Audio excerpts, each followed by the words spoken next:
Hello and welcome to one aluminum screen after another. Nice. How does he do it? I don't know. Aluminum screen, episode 33. I'm Brandon. That's Emmett. Yes, We've sir. got a lot, not a lot of news to talk about, but a lot to talk about for the big movie of the week. Absolutely. Which One of is the biggest battle of the after year. another. Not in Yeah. box office, but in just pure people liking it. Also, the second biggest already of Paul Thomas Anderson's career True. after one weekend. That is So. true. We'll see if it can catch There Will Be Blood. But it's going to be hurt because Way of Water is stealing its IMAX screens next week. Oh, that's true. For a It's second, I was ridiculous. like, that doesn't come out until December. But yeah, that No, is they're interesting. re-releasing the movie from 2 yeah. years ago. And they're doing three different versions at the end because it comes with a Fire and Ash sneak peek, but it's three different sneak peeks. So if you want to see them all, you got to go see it 3 times. Not doing that. I love Avatar. I'm not going to sit through that 3-hour movie 3 times to get a Yeah, you got to sit sneak through look. 9 hours. I don't like that they're doing that. Give me one big look. Reward me for sitting there and watching it again. Although, seeing it in theaters again is kind of a reward in and of itself, but not the point. Yeah. Cut to Well, a week from now when I don't go like I always do for re-releases. Yeah. I actually got to a re-release this week, actually. It's a good segue here into my watches of the past week. Heck yeah. But I'm going to start all the way back last week after we finished recording. Went and saw, didn't go and see anywhere. I went on my couch and watched Magnolia. What a movie. Tom Dude. Cruise Dude. as Frank T.J. Mackey. Dude. Incredible. Dude. I added this to my Letterboxd top 4 last week. Really? This has shot up to just genuinely being like one of... I almost put it on yesterday, which is crazy because it's a 3-hour movie I watched a week ago. But I'm itching to watch it again, man. You liked it? You liked it a lot? I did I gave it 4.5. It's Oh, not hell yeah. my favorite. But Totally Let fair. me see actually where I put it in my PTA rankings. I've got it 5th. Oh, wow. So it's right in the middle. Yeah. But I mean, from They're all so good. Like 5th and 4.5 says it all. From 7 up is 4 at Yeah, least, or it's 4.5. So fair. And remember, let's just for the future remember that Magnolia is my favorite, and you gave it a little bit of a lower rating than I did, and that's cool and fine. And I think we should keep that in mind. Yeah, I think as long as the rating is within half a star. It's Oh totally yeah, fair. yeah, for sure. That's a good. That's the good, criteria. benchmark to set. And then I watched Inherent Vice. This is my least favorite PTA. I gave it 3.5. I was between 3 or 3.5, but I went 3.5 because I was like 3 feels way too low. This one, have you seen this one? No, I failed my rewatches. Wow. I haven't watched a PTA in a week. I know. Well, except for one battle after another, obviously. Yeah, this one is the most straightforward comedy that he's made. Joaquin Phoenix is really funny in it. Josh Brolin's funny in it. I just couldn't keep up with it. It was so hazy and just I was like, what's going on here? Fair. I feel like this is one of all the PTA movies, I feel like this one I've seen the most varied ratings for, just on mutuals on Letterboxd. It's not all 5 stars like every other one, pretty much. Yeah, it's definitely more miles may vary on it, just based on how much you vibe with that type of storytelling. Then I rewatched Licorice Pizza. Ooh! Bumped that up from 4 to 4.5. And when was the last time you watched it? Is this the first rewatch? The last in a time while? I saw it in theaters. Oh wow! So So that it's was been the a last couple time years. I saw it. Yeah. What did so you give it Licorice then? Pizza was. I gave it 4 stars out of the theater. Nice. So we're moving. I up. enjoyed it a lot, but I was like, it was pretty long and dragged in some parts. Yeah. Which it still does a little bit, but I was Definitely. Yeah, definitely. I really love Licorice Pizza. It's probably my least favorite of all the PTAs I've seen, which isn't saying anything because I think I have it at 4. It's not uncommon. So it's I really like it. It's just Yeah. it's good. It's good. It's such a unique vibe. Cooper Hoffman is so good, man. He is. He Was is it your incredible Letterboxd review talking about the running aspect of it and running in film? Is that? Yeah, that was a great. I really liked reading that. I hadn't heard that before. Yeah, I don't remember exactly where. I know. I don't remember if it was I think it was an interview where he was talking about licorice pizza on a podcast somewhere, and he was like, he at one point said that he just liked watching women's track because he's like, they look good running, like it's so cinematic. So, and then like thinking about that, and obviously One Battle After Another has a decent amount of running also. So Yeah, definitely. He's really keeping to it. He loves running. Definitely. There's so much running in licorice pizza. There is. It's awesome though. It never gets old. Bradley Cooper is electric in that. He's so goddamn good. He is so fun in that. Just ridiculous. I will shove that up your penis hole. How big's your penis hole? Like average? How would you know that?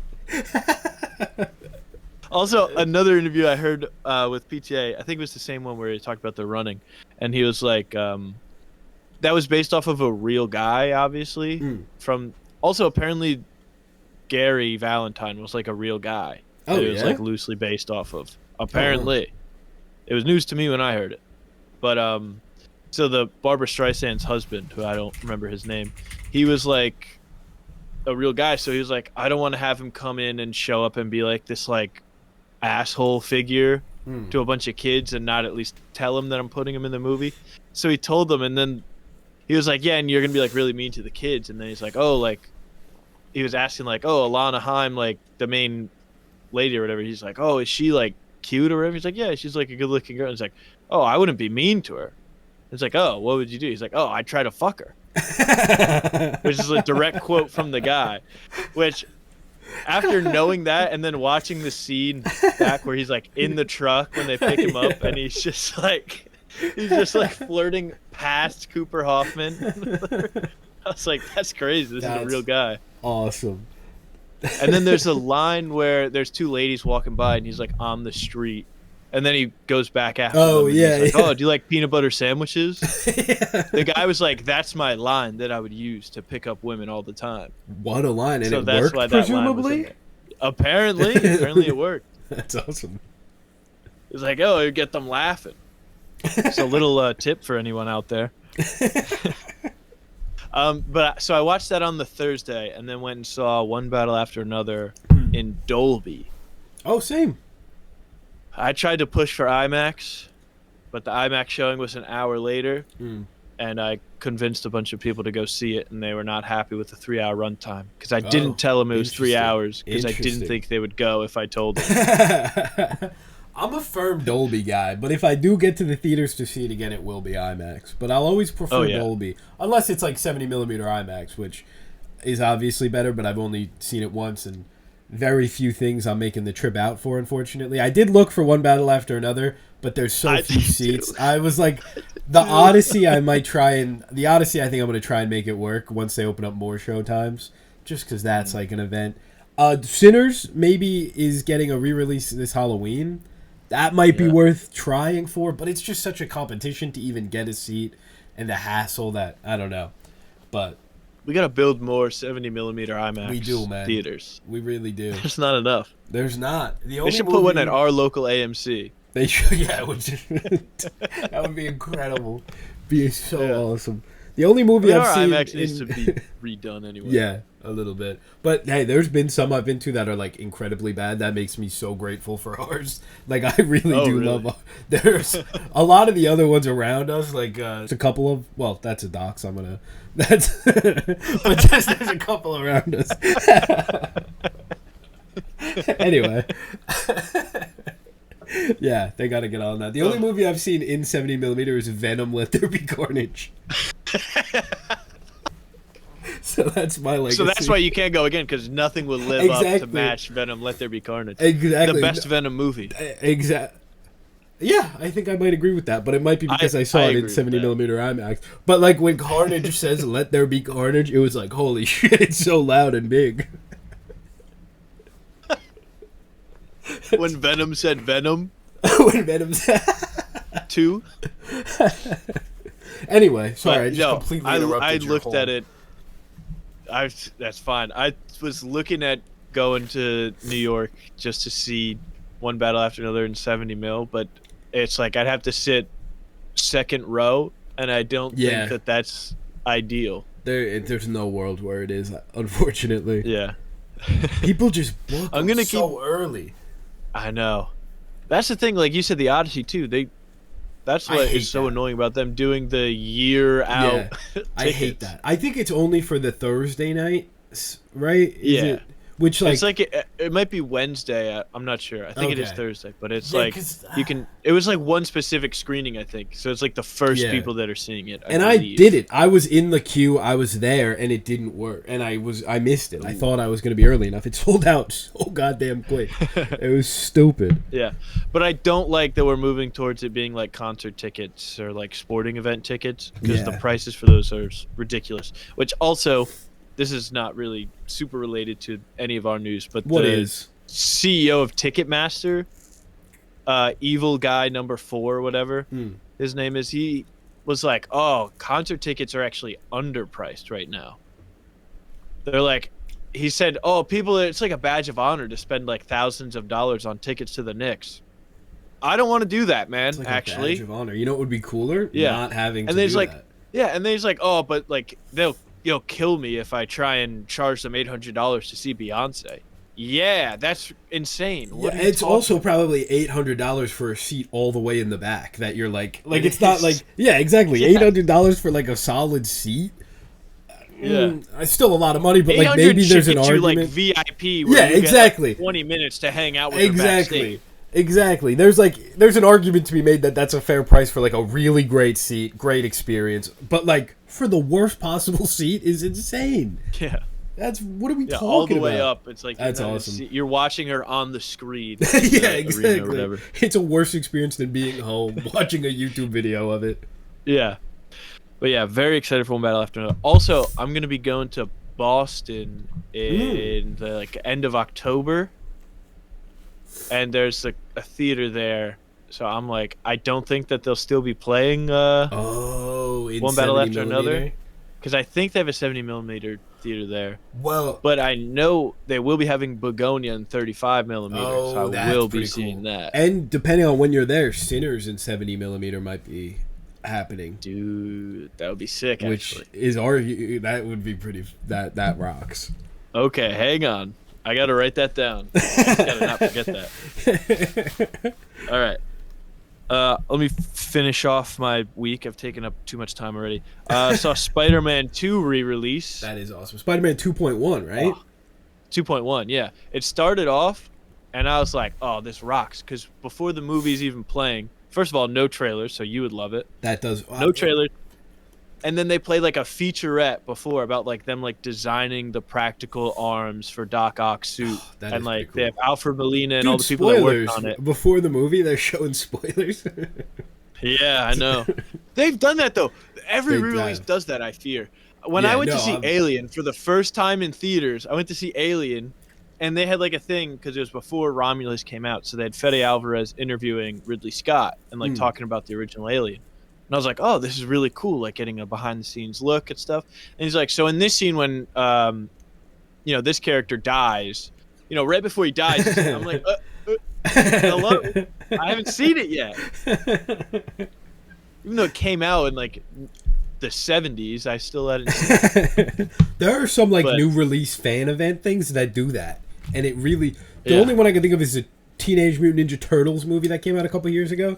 They did like a bit with Seth Rogen talking beforehand, and they just showed like the whole movie while they were talking, like all of it. It was anyway. Yeah. It's ridiculous. But I was like, oh, this is sick. But I heard the people behind me, they were like kind of confused. They're like, when is the movie starting? That's incredible. I was like, this is cool, man. But yeah, it was cool. There was some delete. I hadn't seen Spider-Man 2 in long enough. Like it had been long enough for me to not realize like. This is a deleted scene, actually. Is J. Jonah Jameson wearing the Spider-Man suit? That's a deleted scene. Yeah, no? Yeah. Okay. That's what I thought. That's the one that I knew. But that is awesome that's in that.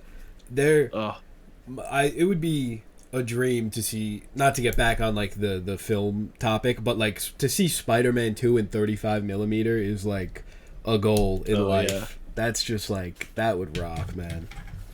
Be sick. Do they still have those prints? They gotta have them just lying around somewhere. Yeah, because there's one theater that did it like a couple of years ago somewhere, I don't remember where or why, but like I'm probably in We gotta track him California. down. But like they do it every once in a while, and it looks incredible.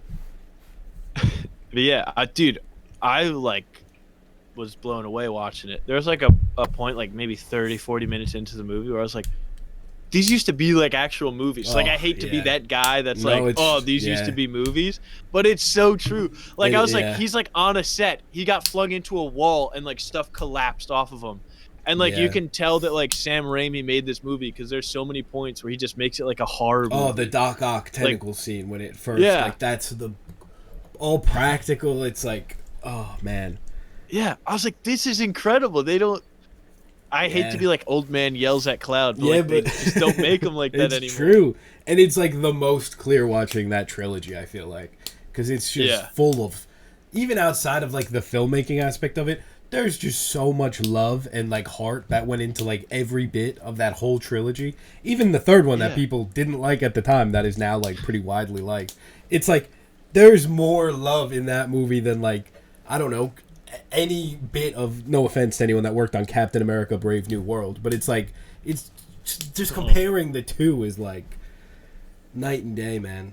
Yeah, but like, yeah, and like MJ's like an actual character that's like complicated, not just like, I'm here to be Spider-Man's girlfriend the whole time. She's just kind of the worst sometimes, but that's okay.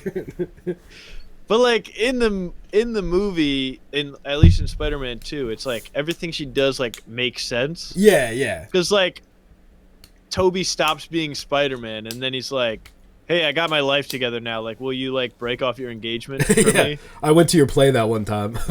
Yeah, I went to your play after missing it. But also it was sick when they were like, "Oh, what should we name this Doc Ock or whatever?" And I leaned over to Rebecca. I was like, Doctor Strange cameo coming up. She's like, what? And then he said it, and I was like, see? Boom. Pretty sick. That's awesome. Pretty sick. But then, what a movie. Really good. What a movie, man. What a movie. I think it's clearly the best live-action Spider-Man movie to me. Don't say no amazing, nothing. I would put Amazing Spider-Man above it. And depending on the first one? Yeah, the first one. Oh.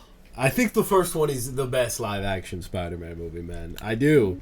It's so good. And then, depending on the day, maybe I'd put the first Tobey Maguire Spider-Man movie over it. Like, that shifts for me a lot. Right. I watch that movie every Thanksgiving, and I'm like, this is the best movie ever. Like, it's just become a tradition. Had to beat an old lady with a stick. Yeah. So I'm like, depending on the day, I think that one's better. But Doc Ock is like my favorite guy ever, and his ending is just so beautiful. Yeah, I don't know. Spider-Man 2 is probably better than the first. I will say, watching it like at the end, I was like, when was this guy supposed to get abducted into the MCU? Right? timeline? Yeah, it was like Doesn't make any sense. It's because they show in the movie where he's like falling into the water, but I'm like, he's already been like, I won't die a monster or whatever at that point. Yeah.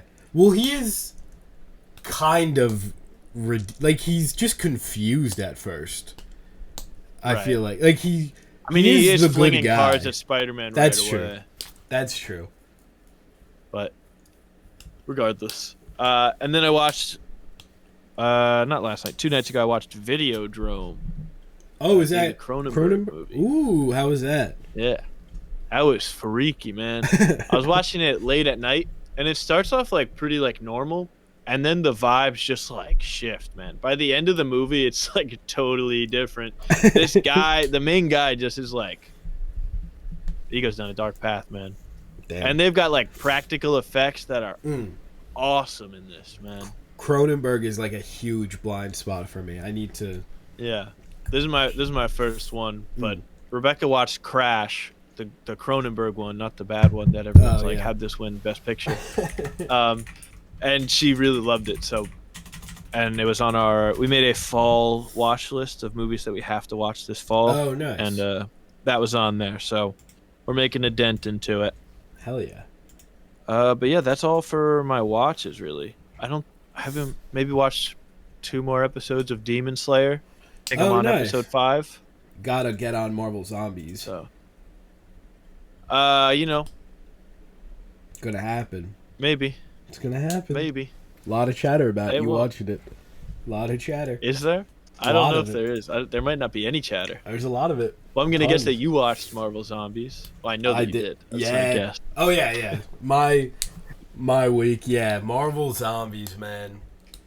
I really loved it, and it seems like it's kind of mixed. At first, it was really positive from what I saw, and then it kind of shifted a little bit. But whatever, it's fair, some of it. But like, I think this is like really good. I think it's like in the top upper tier of like the Marvel shows. Like I loved this thing. It's a brief, probably hour and a half total runtime. It's clearly a movie that was cut up like we thought, and I really enjoyed it. Like I'm kind of shocked at how much I loved it. It feels like it's definitely not supposed to, kind of, but it feels like the Avengers movie that like Phase 4 and 5 were building up to that never happened.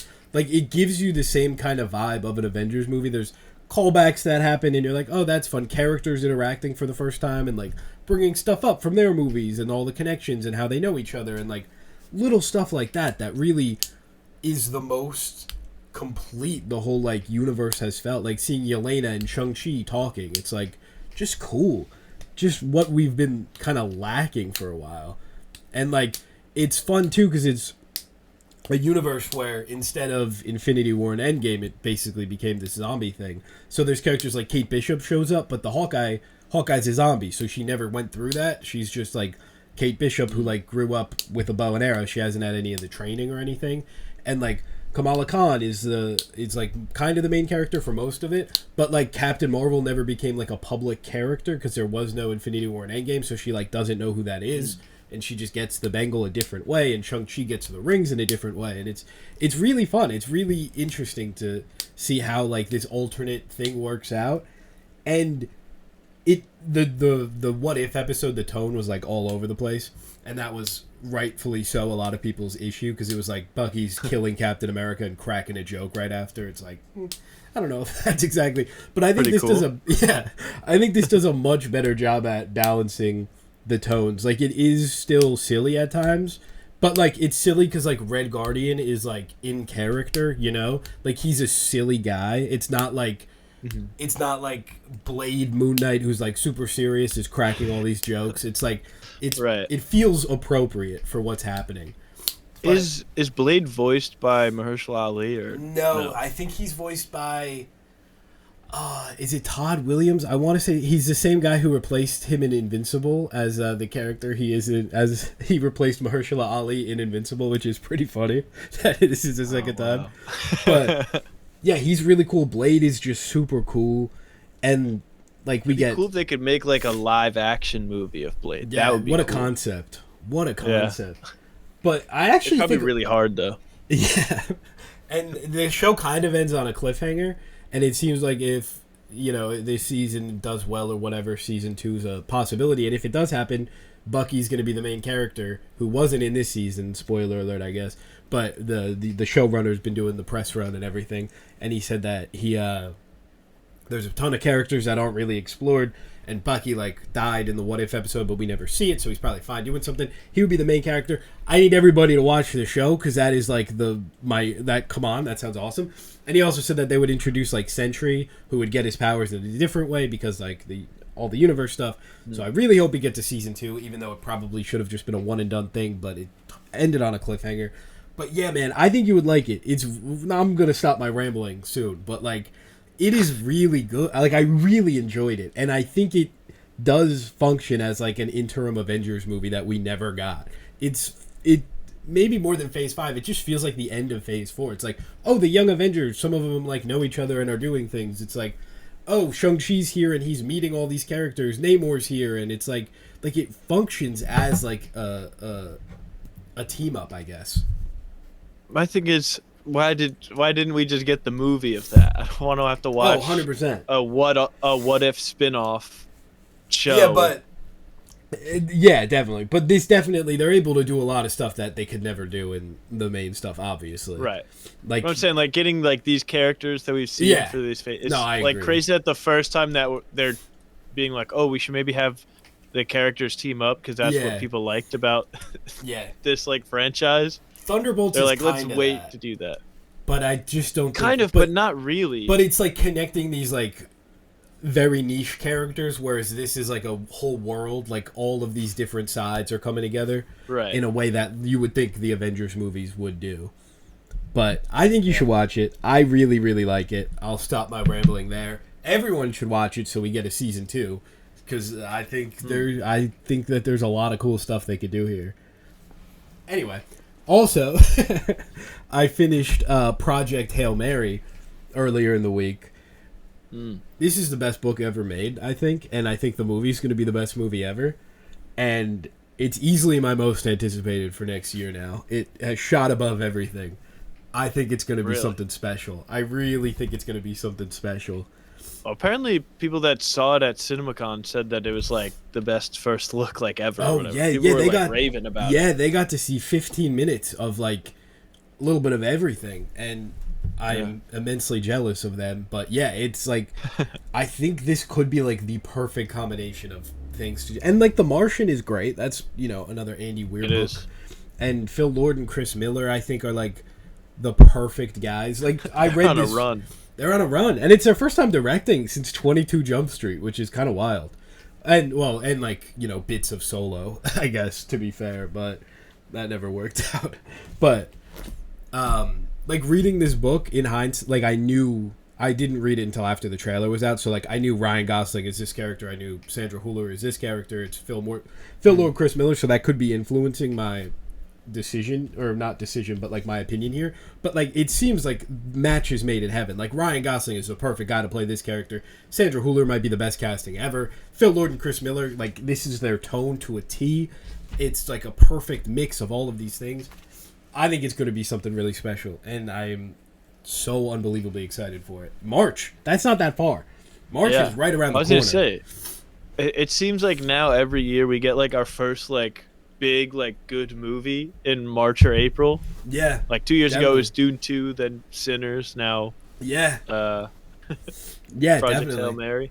That's true. Kind of kicks us off what is normally a pretty sluggish January, February, March. Yeah, unless it's this year's Mickey 17. Oh, or next year's Mickey 17, sci-fi movie that flops. Don't jinx it. Well, I don't know. To be fair, yeah, that's fair. I don't know how much money it's gonna make. I think it might. I think it'll probably do okay. I think it's a lot more accessible than Mickey 17, just generally. Yeah. And I think it's probably. I don't think it's gonna be like, you know, $1 billion movie. I think it's got $150 million budget. I could see a solid little profit there. Yeah, but also I think being able to put like from the people that brought you 22 Jump Street and like the Spider-Verse into movies. The Spider-Verse, like that's gonna bring more people in. The author of The Martian, which made a ton of money. Right, that's gonna bring way more people in than like putting the director of Parasite. Yeah, definitely, and just generally like, Ryan Gosling. Parasite's great, but I don't know how many people like watched it in the U.S. Yeah, 100%. And Ryan Gosling, it's not like, you know, The Fall Guy didn't make money or anything, but I think he is more of a draw than Robert Pattinson. No offense, Robert Pattinson. Whoa. I know, such a hot take. But whoa, that's an interesting question, actually. Is it? Because like Robert Pattinson isn't a lot. I mean, he's Batman though. He is Batman, and I think, but Ryan Gosling's Ken, you know. Wow, that's an interesting sentence. Yeah, Robert Pattinson's Batman, but Ryan Gosling's Ken. Two iconic characters. I feel like I guess both roles played by Michael Keaton before them, so makes sense. Michael Keaton Ken? Oh, in Toy Story. Ken in Toy Story. That's true. That's pretty funny. That was a good one. That's a good connection there. It is. Yeah, Project Hail Mary is going to be awesome. What else? Oh, I watched Caleb Herron had a HBO Max special come out. Watched that the other day. Really enjoyed it. I didn't get to that. Finally got to Splitsville. This is a movie that I did the thing I hate to do, which is like the $15 rent digitally or $10 rent digitally. So I bit the bullet there because I've been wanting to see this for a while, and I adored it. I think it was really great. Really, really liked it. Probably up there for me for the year. I have to go through all of my rankings. I haven't updated stuff in a while, so like I have like a list of 20 things at the bottom that are the most recent things I've seen. So gotta figure out where everything sits. But really loved Splitsville. Such a funny bit that the guy who wrote it cast himself and had a relationship with both Dakota Johnson and Adria Arjona. Yes. Incredible stuff. I thought man. that was so funny. Whenever I would see the trailer and it was like, you know, the whole trailer would play and then it was like Dakota Johnson, Adria Arjona, and then it was like written by both of them and like directed by one of them or whatever. I was like, all right, guys, you wrote a movie where it was like, oh, we're both having relations with these two beautiful women. And then they cast Dakota Johnson and Adria Arjona, and they're like, yep, you guys are going to be our wives. Yeah, it is an incredible bit. And maybe a hot take here. I think this is like the real Materialists. I don't know. I like Materialists a lot, but I'll say this. I think Dakota Johnson is really good in this. Something that I very rarely think. No offense to Dakota Johnson. But in this movie, I think Have you seen Madam Web? I should give it another go before I make a statement like that. I think, unironically, I think Dakota Johnson is good in Madam Web because she knows what it is. It's an absolute dumpster fire. The marketing campaign was her best performance hilarious. yet. She deserved an Oscar for getting through that, quite frankly. Yeah, no, that's true. She does do her job perfectly in Madam Web. But I think she's really good in Splitsville. I think she's good in Materialists, too. I'm not saying she's not good.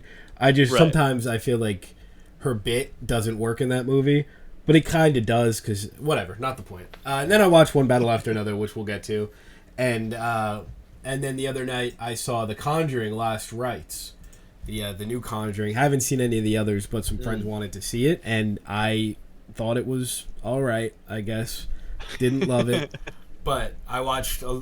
I love horror movies. I really truly do, but jump scares just get me so bad. So I did the old hold my ears closed for a lot of it because the sound just makes me jump like such a little baby. But it had some good jump scares. I'm gonna go watch the other Conjurings. I enjoyed it. I thought it was. I gave it 3 stars. I think I had a pretty good time with it, and it's really refreshing. The first ones are like actually good. The first one I haven't seen in probably a decade, but like really remember liking it. I was like 14 watching it, and it was like, ooh, a scary movie. Right. That's like a whole genre of movies that fit under that, but I do want to give it another go as like an adult watching a movie a movie. But you know which one you just sparked sorry to interrupt. No, you're good. Being 14 or 15 I know what and you're seeing say, a movie in the theater. I doubt it. Okay, never mind. The movie that pops into my head of like, oh, I remember being like that age, being like, oh, scary movie, like I can't wait to see it, being like, this was awesome. Yeah. But like thinking about it, being like, it's actually kind of silly. The Visit, I think it was called. Oh, The Visit rocks. Yes, M. Night Shyamalan. Is that the one where it's like, those aren't your grandparents? Yep. And spoiler. I remember Catherine Hahn. Yeah, I think we saw that in theaters together. We may have. I think I went with a group, so you probably were in there. But it was like, just like I remember the trailer would play before like any movie that you saw that year. Would you climb into my oven And I remember being like, that is the dumbest thing ever. And then, but you still go to see it because it's like, oh, it's gonna be awesome. Finding out that was Shyamalan blew my mind like a couple of years ago when I like started getting into movies more, and like that boggled my mind. I saw a clip a couple of weeks ago from it, and it was like the reveal where Catherine Hahn is like, those aren't your grandparents. And I was like, Catherine Hahn was in that movie? It's so wild. That's crazy. I had no idea. I should give that another go. I haven't watched that in so long. I liked it at the time. I thought it was a great time. I thought you were going to say Unfriended, which to me is maybe the first horror movie I saw in theaters. I've never seen it. So that's like my go-to of like a horror. And first time seeing a horror movie in theaters, jump scare in the trailers, because it was the first time I had seen like horror trailers, spilled all of my popcorn. So embarrassing being in 8th grade and just making a fool of yourself in a group of people watching a movie. Brutal. Oh. But super sidetracked now. But yeah, that's about it for me for the week. This is good because we don't have a lot of news. No, this is good. Yeah. At this point, anyone that listens to this knows that we yap. I actually have had people say that the yapping is fun. So I think the yapping's all right. Till I accidentally dox us a couple. That's happened multiple times now. But other than that, yeah, we live in a mansion. Oh, we live in one. I mean, two different ones. We're in one big mansion recording in two different rooms over Discord. Yeah. No, it's the So same room. You're just on the other side of my camera. Oh, that would be an incredible bit facing if we each other. turned the cameras around. Yeah. Ready? Nah. Anyway, should we get into the news? Yeah, I guess. There's not much, Alright. so let's There's get not into much it. at all. The Aunt Gladys prequel that's been rumored for a little bit. Zach Kreger confirmed that it's happening. He's in active discussions with Warner Brothers about it, and he's pretty excited about it. He said that there's a story, and he's excited about it, which, you know, I know a lot of people aren't thrilled about this, rightfully so. I think you're one of them. Yeah, I was going to say. But I think it's, you know, I'm glad Zach Kreger is, like, actively involved at least, and it's not like a studio taking over a successful movie and just putting some schlock out. Like The Social Reckoning? Like The Social Reckoning, which we're both very excited for. Yeah. I think Gladys prequel does not need to happen, man. Yeah. What is the story going to be? Actually, she was the victim of a witch when she was a child. That's what I don't want. I think there is, like, stuff to do with this character. I think Amy Madigan's really great, but they might, like, recast her, I guess, for a younger version. But I don't want the origin, I feel like. I want her being mischievous. No, you know what they should do? What? They should make this like the Wolverine of the weapons universe, where she just has like a flaunt. She just goes out gallivanting in Japan for some reason. That would actually like she's work. a witch in like the samurai time. Like just have her go through like all these like periods. Like she's in like the Wild West, and then That would it's rock. like a third of the movie is like Oh a my western, God. and then there's like a samurai bit to it. That would be incredible. And then you do like a couple of those, and then for the last one, Zach Kreger hands it off to Sam Raimi, and he does like a Logan style Amy Madigan and Gladys movie in the apocalypse. It's so stupid. Yes. Yes. I like. Is this going to be the Oregon Trail kind of vibe? Is it going to be like dark? The game? Like, yeah, like the game. The like I don't know what to expect, but I am looking forward to this. You know, I love Ford the River. Nothing I love more than some IP. If we could get some more IP going. Yummy IP. I just love eating it up. Just love eating it up. I love watching a thing that's the thing that I know from the other thing. Exactly, this guy gets it. I love watching a new thing and thinking, how could this be more new things with the same thing? I like this new thing. Let's make way more of it till I hate it. Exactly. I like this new thing. What if we did one every year forever?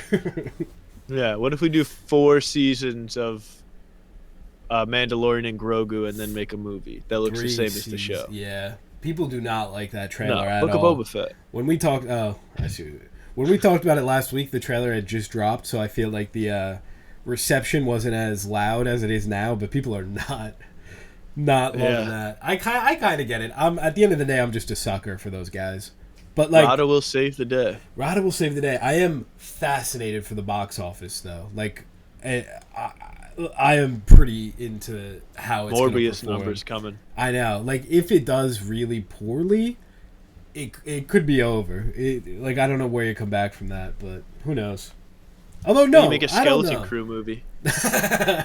What if we got a show less people watched and made a movie? Yeah. I actually don't know if it's over, because I think this is such a weird decision in the first place that it's hard to, like, put it on all of Star Wars, you know? Like, if this Disney Plus theatrical spin-off movie doesn't do well, like, I don't know if it's necessarily over. Or... No, you know what they'll do? What? They'll make an Ahsoka movie, or like with Obi-Wan and Ahsoka. They'll call it Obi-Wan and Ahsoka. They'll do the same naming convention. That's true. Character and other character. And then they'll be like, this one will work because people know this one. That actually, you are joking, but they will probably do a live-action Clone Wars if this doesn't do well. And just do the show in a movie. Yeah, actually, speaking of Star Wars, I've been seeing this a lot on Twitter, because there was one guy who tweeted out, like, it's crazy that America only has one director that can, like, write and direct stuff at, like, a high level. Like, talking about PTA. Just not true, but like kind of funny to tweet out. I get the point. And then somebody posted the thing where I don't remember who was in the original picture. I think it's Idris Elba. And it's like learn to sit back and observe. Not everything needs a reaction. But instead of Idris Elba, it was Sean Levy. That's incredible. I just remember that he has a Star Wars movie coming out. Oh yeah, next year. Do you think people are going to go to geez. Project Hail Mary and be like thinking it's the Star Wars movie? Because like Ryan Gosling's space. There could be a world. There's going to be at least one guy. Although, I don't think there's going to be a trailer out by then. And I don't know if the general public knows that there is a Ryan Gosling Star Wars. There was what? I don't know.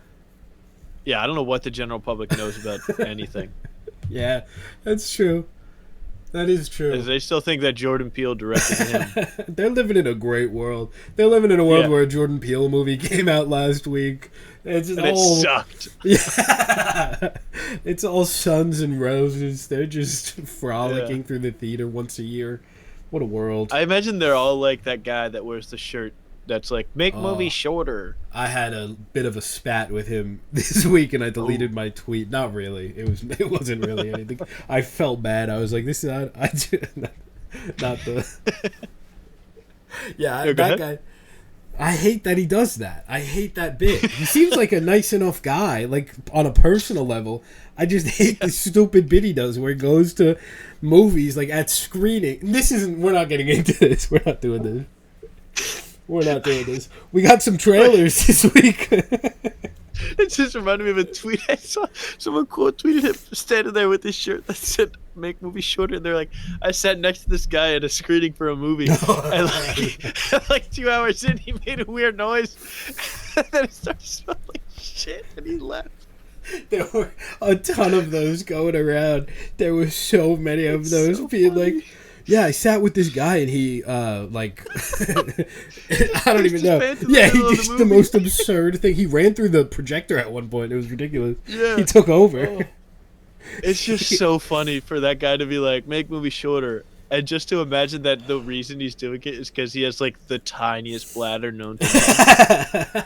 Which I will say, though, a lot of movies are really long, and it does kind of suck because then I have to plan my whole day around when I have to stop drinking liquids. Yeah. I do that no matter what. If I'm seeing a movie, I'm not drinking water until after. That guy is okay. Sorry. No. You know how incredible it is to be in a losing battle to be the more annoying Joe Russo? That is like an all-time. How do you manage that? It is the easiest win of all time. And you just have to make everything about you and your little shirt that you made 10 years ago. Whatever. But that's what the other Joe Russo does, too. Yeah, but the other Joe Russo, like, at least he's, like, one of the highest grossing directors of... Like, at least he has something. Oh, phooey. That's all Anthony. It's true, though. That's true. That is so true. But, like, at least he's made movies that I love, you know? What is the other one done on Twitter? Yeah, I know. I gotta figure out a way to get in their good graces, man. You shouldn't have talked trash about American iconic film, I know. Electric State. I know. I shouldn't, and I regret it every day. You'll never see Doomsday. They're gonna IP ban you from buying tickets. Oh man. Anyway, we got some trailers this week. Yeah. An hour into the speaking of show. buying tickets, get your tickets to these movies coming up. We got the Bride trailer. What are your thoughts on this? I don't know. Me neither. I was excited for it. The fact they pushed it back to January or February, whenever it's coming out. I think February. Yeah. Got me a little worried, and then the trailer came out, and I was like, I don't know. I'm also not a huge, like, Frankenstein guy. Yeah. Like, I'm not like, Frankenstein's so cool. Yeah, that's fair. I love a Universal classic monster thing. Like, I love a modern retelling. I love whatever they're doing. I love a remake. But, like, I don't know what we're doing with this one. I've been excited for it for, like, a year and a half, ever since it was announced. And, like, it was like, Christian Bale's playing Frankenstein and all this stuff. Maggie Gyllenhaal. Yeah. The trailer is not what I expected at all, which isn't necessarily a bad thing. It's just, like, from the set leaks a while ago and everything we had heard up until now, I just pictured a more, like, gothic kind of style of, like, a more, like, gritty realistic version of the story, which we get that. Like so the it's Dark fine. Knight of the Bride of Yeah, Frankenstein. exactly. And it's not like that's an entirely unique thing to do a modern gritty Frankenstein. So I'm not upset that it's not that, but I'm just like fascinated in this. It seems, like Frankenstein's beating up guys in an alley. Like I'm excited. I am excited. It's just not what I expected, I guess. Yeah, I would say the shot of like Frankenstein's face and it's just Christian Bale. I was like, he just looks like he looks in American Psycho a little bit here. Yeah, they put like 3 stitches. It looks like he like hit his I know, head. like I can't, like I'm like that's just Christian Bale. Yeah, and the bride looks like she just has makeup on her Buckley. lips. Like it's just a person. Yeah, right. It's Jessie Buckley that's playing the bride. Yeah, Okay. I think so. Jake Gyllenhaal's there, be which I didn't realize. Jake Gyllenhaal's there. He's in there for Who's a he second. playing? I think Batman. Wolfman. Oh, that would be sick. If we're doing another Dark Universe. Well, they just had Wolfman this year. You didn't see that. That's You true. didn't see that classic Universal monster movie. I did see that. Or Come. Oh, you did. Yeah. Did you? Yeah, you did see I that actually liked it. I didn't see that one. I left Really? the theater. Well, it was the first new movie. I'm very into like movie release years for some reason. Like I get really amped at the start of a new year to like fill out my letterbox list with everything I see. So like Wolfman was the first release of the year, and I tend to just be like really amped to be in the theater watching the first movie of the year for some reason.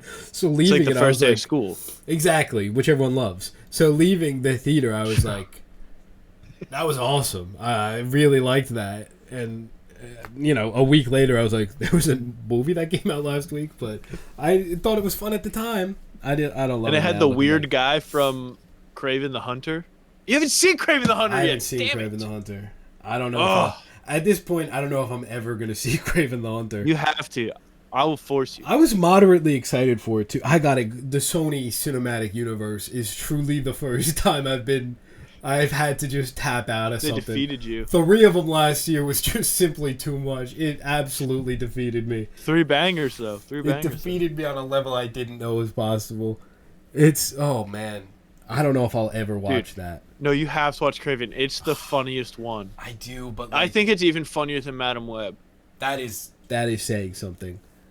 Maybe Dude. maybe that's a good flight movie. Maybe I'll watch that. Yeah. That seems like a good.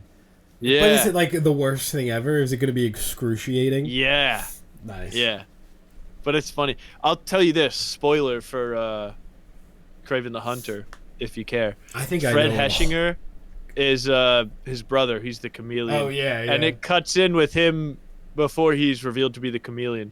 He is like singing Harry Styles song, and they're just using Harry Styles' voice, and he's just lip syncing to it. That's awesome. It We is need a so full bad. documentary of what was going on at Sony for that whole. 3 in a year is insane. 3 in 1 year is genuinely so insane. They thought they were him. Oh my god! I need to know everything thought they were about MCU. Spum. Why? Like, oh. Okay, we can't get into all this. And the fact that they were like still setting stuff up all the way till the end. Yeah, El Muerto and Hypno Hustler were gonna be like the bangers. Dude, that was gonna. but those probably would have been the best ones. I mean, is that even saying anything? They actually, I like would a argue, Bad Bunny El Muerto movie would have made money. I would argue they pretty consistently only went downhill from the very first one, with the exception No, maybe that's not true being because Venom Let There Be Carnage. no, that's the second. Oh yeah, we were saying that. I think those two may be equal, down, and then like Venom Last Dance a little better than Madam Web, and then back down. I don't think it is. I think Madam Web is funnier, I think it's funnier, but so it's more enjoyable. Fuck, it is so funny in The Last Dance where Tom Hardy's just looking at the Empire State Building and memories bring back memories. Dude, that's the most flabbergasted I've ever been sitting in a movie theater. I was like, we're not doing this. And it's half of the flashbacks are to scenes in the movie that you just watched. From like an hour earlier. It's not even 20 like a minutes long. before. Yeah, hey, remember the last fight 15 minutes ago? The theater seeing that burst into laughter, which is not the effect you want when you kill off a major character and have a memorial scene. But it's also like he's gonna be back. It's maybe, I don't know if they're ever gonna whatever. We also got the Wicked for Good trailer, What is? Yeah. I First get ever that. AI movie. Stop. No. I get that this is like a musical that's been around for a while. These guys do not care about spoilers at all. They want everything spoiled. The first For Good trailer, I was already like, damn, like, there's the shot of Fiyero, like, putting the gun against the wizard, and, like, that already seems like a pretty big spoiler. This one, they're just like, here's who everyone is, by the way. Here's every reveal. Yeah. They're like, here's a look at SpongeBob as the Tin Man. Exactly. And then he posts a picture on Instagram of him in the full... Looks great, by the way. Can we agree on that? I know you say it's an AI movie or whatever. The prosthetics on Tin Man, I think they secured that Oscar. I can't lie. That Tin Man looks incredible. That picture has aura. That's an aura. Did you see Lockjaw's face at the end of that movie? That's true. That's true. But No, I'm excited for he looks pretty good. But I will say the side by side comparison of the house falling on that what's her name in the movie? Her sister? Oh, Nessa Rose. Yeah, Nessa Rose getting the house dropped on her. Yeah. Looks really bad compared to the original one. I saw a great tweet where someone was like, "Oh, so you want it to look like this, like fighting back against the haters?" And they made it look good, saturated. Everyone was like, "Yeah, this rocks." Actually, what do you mean? Yeah, this has color. Can you do this for the whole movie? Actually, it's not too late, bro. They need a colorist. Get in there. Yeah. And it sucks too because I think like a lot of the production design of the first Wicked movies like super impressive. Like they really built a lot of like Shiz University and the Emerald City. It looks really great, and then you see the movie and it just doesn't. You can't tell at all that it's practical. It's never a good thing when the sets of your movie look better in the behind the scenes than in the actual movie. That should never happen. 100%. That should never be the case. No, 100%. But yeah. So few people care that like it's like like we're so clearly the minority of people that are like, oh, this looks not great. Like people just don't care. It's crazy. Well, because it's the thing from the thing that they know. Well, yeah, but like not even just generally. Yeah. But, generally, I'm excited for that. I really like the first Wicked way more than I ever thought I would. So yeah, I was shocked at how much I liked it. Yeah, I'm pretty excited. I know there's a lot. We're kind of slowly heading into award season. I think Ariana Grande gets supporting actress this year. I've said that since last year. I think she wins it? I think she wins it. I think she wins it this year. Hell. As like an award for the last one. I think she should have won it last year, but as an award for like the two Wickeds. Who won it last year? Exactly. Who won it last year? I know Margaret Qualley wasn't nominated, rightly. Oh, Zoe Saldana. Come on, we can agree on this. Oh, well, she shouldn't have even been in that. She was the damn lead of that movie. First of all. Yeah. But who should have won? Who was nominated? Ariana Grande. Ariana Grande was the front runner, I think. I think I did want Felicity Jones, Monica Barbara. Oh, you probably wanted Monica Barbara. Oh yeah, Isabella Rossellini. She was in 2 scenes, man. Yeah, joke. It was a joke last year, man. I mean, who are the big? I guess One Battle After Another has. Let's look at the Chase Infinity. Here's Variety's predictions of this year's. Oh, let's see it. They think Variety. The guy who does the predictions at Variety pisses me off. He's so stubborn. He at the start of the year he puts out his list and he has one movie that no one ever hears of and like doesn't get picked up, but he never changes it until like right before the Oscars because he's stubborn. So he thinks Kate Hudson is winning for Song Sung Blue, the Focus Features movie, which isn't. But he has Ariana Grande second, Elle Fanning, Sentimental Value, Regina Hall, One Battle After Another, Emily Watson, Hamnet. I think it's Ariana Grande. I think she's got this one in the bag. I really do. We're gonna do an Oscars prediction thing because I'm really into the prediction side of stuff. I think it's really fun. It's a fun. How do I see the odds on this, man? I'm trying to see. Amy Madigan, people are saying. On Gold Derby. Yeah, Amy Madigan is a pretty big one. Oh, here we go. I think I've got it now. Let's see. Best supporting actress. Elle Fanning. Tiana Taylor. Is that Paltrow? Emily Blunt? Wunmi Musako? I hope Infinity? she gets nominated. No, I'd rather have who Umi might actually Masako get. get nominated than Haley Steinfeld. I think. No offense, Haley Steinfeld. No, I think that's gonna be the case for sure. You know who might get nominated? Who? Who I can see running a mean campaign to try and get that knob? Paltrow? Jennifer Lopez in Kiss of the Spider Oh, Woman. that's true, but I feel like that doesn't have the hype. I feel like it was one That's of those. true, but also, what was the one a couple years ago where someone like stole it? Basically, Oh, I don't know. I don't remember. Like, there's But always the. anyway. No, that is a good point though. She could be up there. There's always like at the start of the year, it's like, oh, these are the movies. Like all the Oscar stuff goes a little wild with like predictions and stuff. And there's always movies that like last year it was like Blitz, and like there's movies that are like you think are gonna be the big ones, and they just kind of fall off. And that's the vibe that I get from the Kiss of the Spider Woman. But I hope it's. Oh, I mean, I do want to see it. Emmett. What? I think you may be wrong about your. Oh, is makeup and hairstyling for Wicked? You said they got it in the bag. Yeah. Frankenstein might have that. I know that was in. I think from what I've heard about the Frankenstein movie, I think Wicked's got it in the bag. But that's true. They might give it to Wicked. We'll see. I'm telling you, can we put money on Ariana Grande? No, not money, but we could make loser has to watch a movie that the other person. We should do that. Yeah, we can figure. We've got like I know, 6 months still. All over the place more than usual today. Yeah.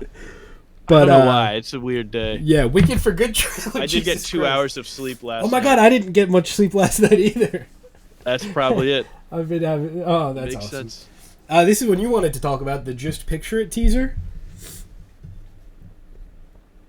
Oh yeah. That. I'm only excited for this because it has Sammy Fableman in it. My boy Gabriel LaBelle. I'm only excited for it because he's it's 3 Millie for Bobby 3. Brown. Guy who says that about a movie. That's a really good bit. Because that's like the people that we said that like just wander into the theater once a year on accident. That's true. And they're like, I like actually that the entire thing is backlit and I can't see anything. And the entire thing is lens flare. But yeah. Rom-com with Millie Bobby Brown and Gabriel LaBelle. Netflix movie though, so it's probably gonna be a stinker, but that's the type of slop I'll eat up. Yeah, no, I'll definitely eat it up. But the like Netflix, their rom-coms, I feel like sometimes they put out a good rom-com. I mean, they put out like 100 a month, so like some of them have to hit. But like Hot Frosty was a bit of a hit. I can't think of any right now. Gun to my head, I cannot name one as I'm making this point. But like generally, I feel like it's true. What was that show with? They do but put out that's like a show. million. There was The Wrong Paris that came out earlier, a couple weeks ago. Just say earlier this month, but I don't actually know that. That was a Miranda Cosgrove vehicle. Oh, that Glenn Powell one's good. I like the Glenn Powell one. Set It Up? Yes. Yeah, Zoe Dutch is in that. She That's is. all I know about that one. Who's also in the threesome that still isn't able to be rented. What are we doing? It's been out of theaters for weeks. They gotta fix that, man. Just picture it. Looks, I don't know. It's not. There's not much. It's to like go a off teaser. of. It's just the two of them being like, "Oh, look at us. We're young and in love." Yeah. Whatever, man. Get over it. We also got the Avatar: Fire and Ash trailer. Best movie ever, I think. I don't know. This looks incredible. Another trailer that's just given so much away. The whole spider subplot. Okay, well I'll stop talking then. But they give away like a pretty. They teased it in the last trailer a bit, but in this trailer they just, my God. Well, they're like, "Oh, Spider's gonna die." I think I did get this spoiled for me by someone on Twitter, like discussing film or someone, or like first look at a human and an avatar linking locks. Well, kinda. He's linking with a creature, not a Navi. Not a Navi. Who's he linking with? That is one of the like bird things. I think it's one of an Ikron. I think it's one of the water guys, and I can't think of the name. The hell did you just say to me? That's the name of the flying guys. No, it's not. Yes, it is. Ikran? Yes, Ikran. If you're Googling it. Let me spell it out for you. Well, when I looked it up, it says mountain banshee. Okay, well that's the American name. I'm speaking Navi. Oh, sorry. I didn't No, they're realize it called was woke Ikran. over here. You speak Navi now. Yeah, Navi name Ikran. Wow. That's what it says on Avatar Wiki. Hey, buddy, where are we? What planet are we on?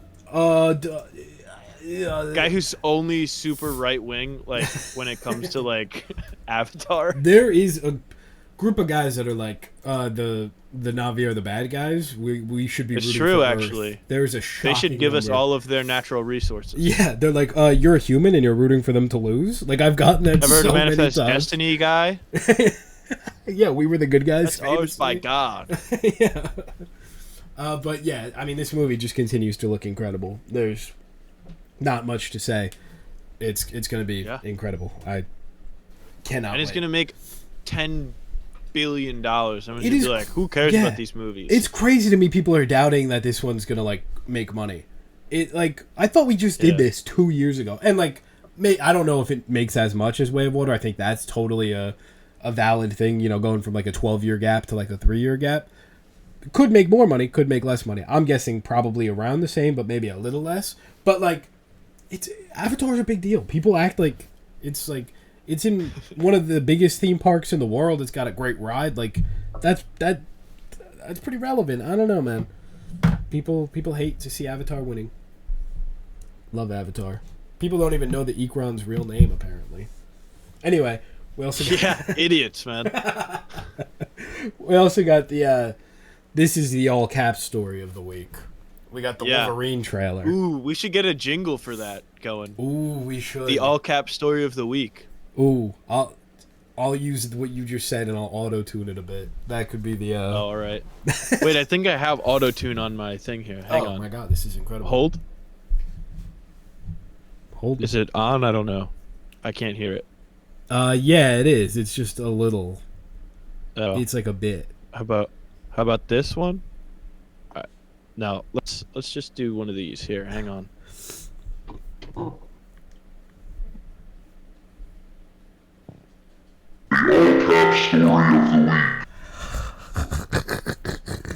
How'd that one sound? That was. I mean, it was definitely auto tuned. It was definitely auto tuned. Jesus Christ.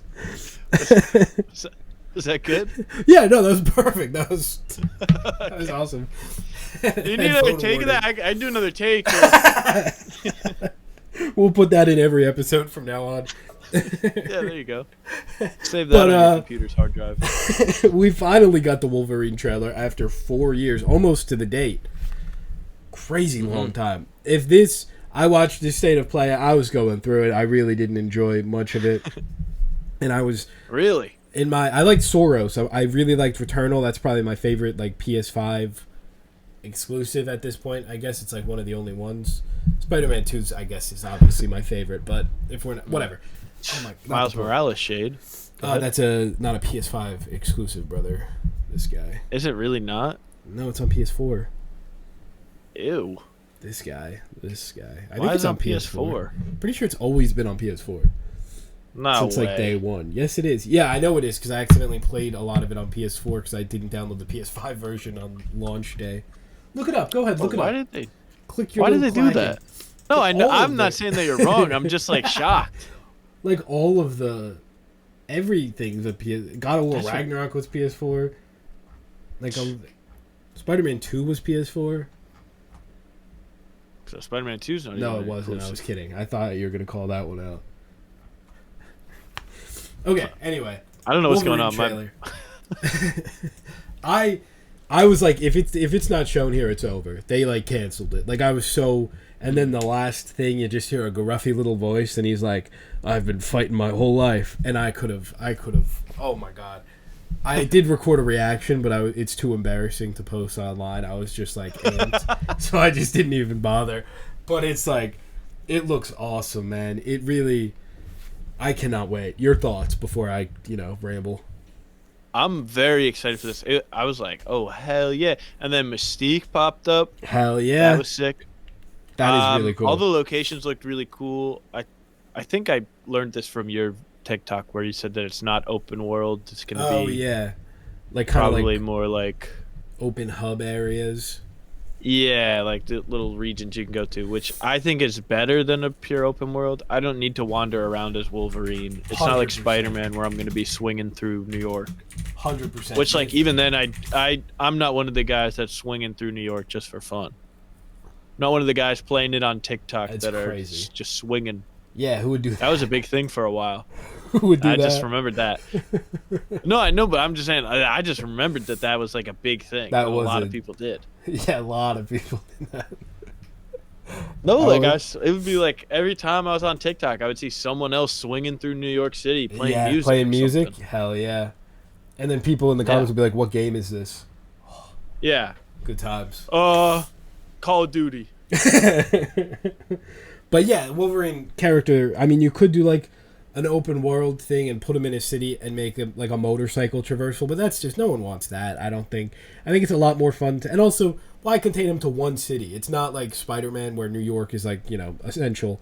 Put him in the Canadian wilderness. Put him in Madripoor. Put him in Japan. Maybe he'll be in New York for a bit. He'll be in the woods. He'll be all over the place, and you can go on the rooftops. You can jump. You can jump. You can climb. You can leap. You can drive your little motorcycle. Like it seems like it's still fun to get around. It's just not an essential part, which is perfect. I think. I'm Right really, there for a little bit, you sounded like an executive trying to pitch like the game design team on like what they should add. Like you can jump and you can like crawl around. maybe even a leap in there. Maybe a motorcycle? I like how he's doubting himself with that one. He's not so sure about the Yeah. motorcycle. But it's clearly very gory. A lot of people were worried they were going to be holding back. No worry there, I think. I think it's pretty clear. Yeah, they were like, they had a whole section where they were like, we developed the technology to have blood on like the inside of his teeth. Yeah, exactly. In between his teeth. They said, we don't want anyone to be able to play this on TikTok without getting a content warning. We're taking that industry down. Let's go. Man, no one's swinging around Wolverine. Yeah, I know. Brutal. Yeah, Mystique's there. Omega Red is there. There's like this giant Sentinel, which is going to be the coolest boss fight ever, maybe. It's... Did you see the guy on Twitter that quote tweeted and they're like, oh my god, Galactus. Yeah, the guy. Yeah. Who was the guy? Who was it? Kevin, Who's the cinematic universe. It's like his bit half the time is saying the wrong thing, and it always gets picked up. And it's a good bit. For bait. It's a really good bit because it works every time. Fell for bait. Fell for bait. Like a fool. I feel like a fish. Yeah, I'm really excited for this. I mean, obviously coming out next year too, which was somehow a shock to me, even though it's been 4 years and we haven't heard anything. I don't know. I was expecting maybe a trailer to hold us over for another couple of years, but I'm so excited that it's coming out next year, man. What a world. Next year is such an incredibly stacked year for just some stuff, man. GTA 6. I need to get unemployed for next year. I know. TikTok's sticking around, so I'll hopefully still be functionally unemployed. Yeah. I'll still have a fake job, hopefully. I might just have to use some right-wing talking points occasionally. Yeah, looks awesome. I'm so excited. Yeah, I'm mostly excited for this just for the X-Men game that was leaked also. So it'll be coming out in a couple years now. That is huge. Yeah, apparently there's some other leaks. When's the Venom around. game coming? I know. I was... yeah. I guess maybe after Wolverine, before Spider-Man 3, because there's a lot of time between there. I don't know. I think it could happen. I have a hot take, maybe. I was thinking about this the other day. I kind of want Spider... No, I don't know. I don't actually agree with it. I don't agree with it. I want Spider-Man 3 to be mostly Peter Parker and then like do spin-offs again for like the Miles and Venom stuff. Like I'm playing through Spider-Man 2 again and I'm like, I think the story kind of suffers a bit because you're trying to balance the two things and try and make them equally important. But I also do like that you can play as both of them. So I don't know how you balance it, but But think about this. You get a sick-ass suit for the finale as Miles. Oh, that's true. God, I can't wait to see how they get rid of that immediately in the next one. Oh well, no. They're definitely not going to do that because we're getting Silk in the next one, so there's going to be another character to balance, I guess, and probably Venom if there is a Venom spinoff in between the two. So I don't know. And they want to get Silk. Rumor has it they're trying to get Miguel O'Hara as like one of the guys in it, which I don't love because just like let us do a Spider-Man thing. They're just trying to make what was the Shattered Dimension ones? Yeah. But like they were gonna do the Spider-Verse game that got canceled. Like, can we just? I don't know. Whatever. Got canceled. What did it do? Anyway. Good one. Stupid. Bit of Spider-Man news, and then we can finally move on to the main topic of the episode. Marvin Jones III was officially cast as Tombstone, Spider-Man Brand New Day. He's been rumored for a while now. This is the guy who voiced him in the Spider-Verse movies and who played Tobias on Black Lightning. And Tobias kind of similar, I guess, in a way, like a mob boss kind of vibe. He is like the Tombstone fan cast because he's cornered the market on playing Tombstone, and I think this is gonna rock, man. I think he's kind of the only pick that they should have even considered. He's perfect for the role. Yeah. Also, just for anybody confused out there, this is not Marvin Jones Jr.'s son, the wide receiver for the Detroit Lions. He's only 35, and I think Marvin Jones III is older than that. So that's not his son. Just if anyone was confused out there. Yeah, he is older than him, so that wouldn't work. Just so everyone's up to date on that. That makes sense. Thank you for clarifying. Yeah, I know a lot of people were asking. Yeah. I kept seeing it all over, and I was like, guys, it's pretty easy. We got it. He can't be his son. He's older than him. Exactly. And apparently the main villain of Brand New Day is someone that Tom Holland has spoiled at some point, so maybe we'll hear about it soon, and is someone that we wouldn't guess, and there's a bunch of villains that we haven't heard yet, and all this stuff, and yeah, we'll see. I don't know. How did he spoil it? I don't know. I guess it's in an interview that hasn't come out yet or something, because people are... That was the thing, is like, oh, Tom Holland already spoiled it, but we're just... Or he said it somewhere and no one really noticed, or he hinted at it in a way that people... But I feel like people normally pick up on that stuff pretty quick, so I'm guessing it's something that's unreleased. I don't know. It's interesting. Unless he just, like, told one random guy on the street. That could be. He was like, no one's going to believe you. Like Tobey Maguire in No Way Home, that one guy's like, yeah, I just asked him in Central Park and he told me he's in it. Shout out, man. Tobey Maguire is so good. As Andrew Garfield's fighting for his life on like the late night show. I'm not the werewolf. There was that Doomsday leak. Do we want to touch on that at all? What was the leak? I don't know. I don't want to spoil. It's kind of a big spoiler if it's real, so I don't know if we want to. It was pictures. We don't have to get into it though. Oh no, I didn't see this. Jury's out on if it's real or not. So, you know. Judge, jury, executioner, Punisher. It's gonna say that kill dude. Anyway, should we move on to one battle after another? Yeah, let's do it. Let's finally get to the main topic. Yeah, let's get into this beef now, because I've got a problem with you. Okay, hold on. Before we get to the beef, can I read the synopsis before you start beefing with me for liking a movie? Go ahead. All right, the synopsis is: Bob is a washed-up revolutionary who lives in a state of stoned paranoia, surviving off-grid with his spirited and self-reliant daughter Willa. When his evil nemesis, resurfaces and Willa goes missing, the former radical scrambles to find her as both father and daughter battle the consequences of their past. This is the newest Paul Thomas Anderson movie. We've talked about it quite a bit in the past couple of weeks, building up to it. We've been very excited, and it's here, and it's Brandon's got here and it's gorgeous. It's here and it's gorgeous. I gave it 5 stars. Initially, I put it at my number 2 on the year because I was like, I feel like maybe I got to rewatch it before I see Sinners.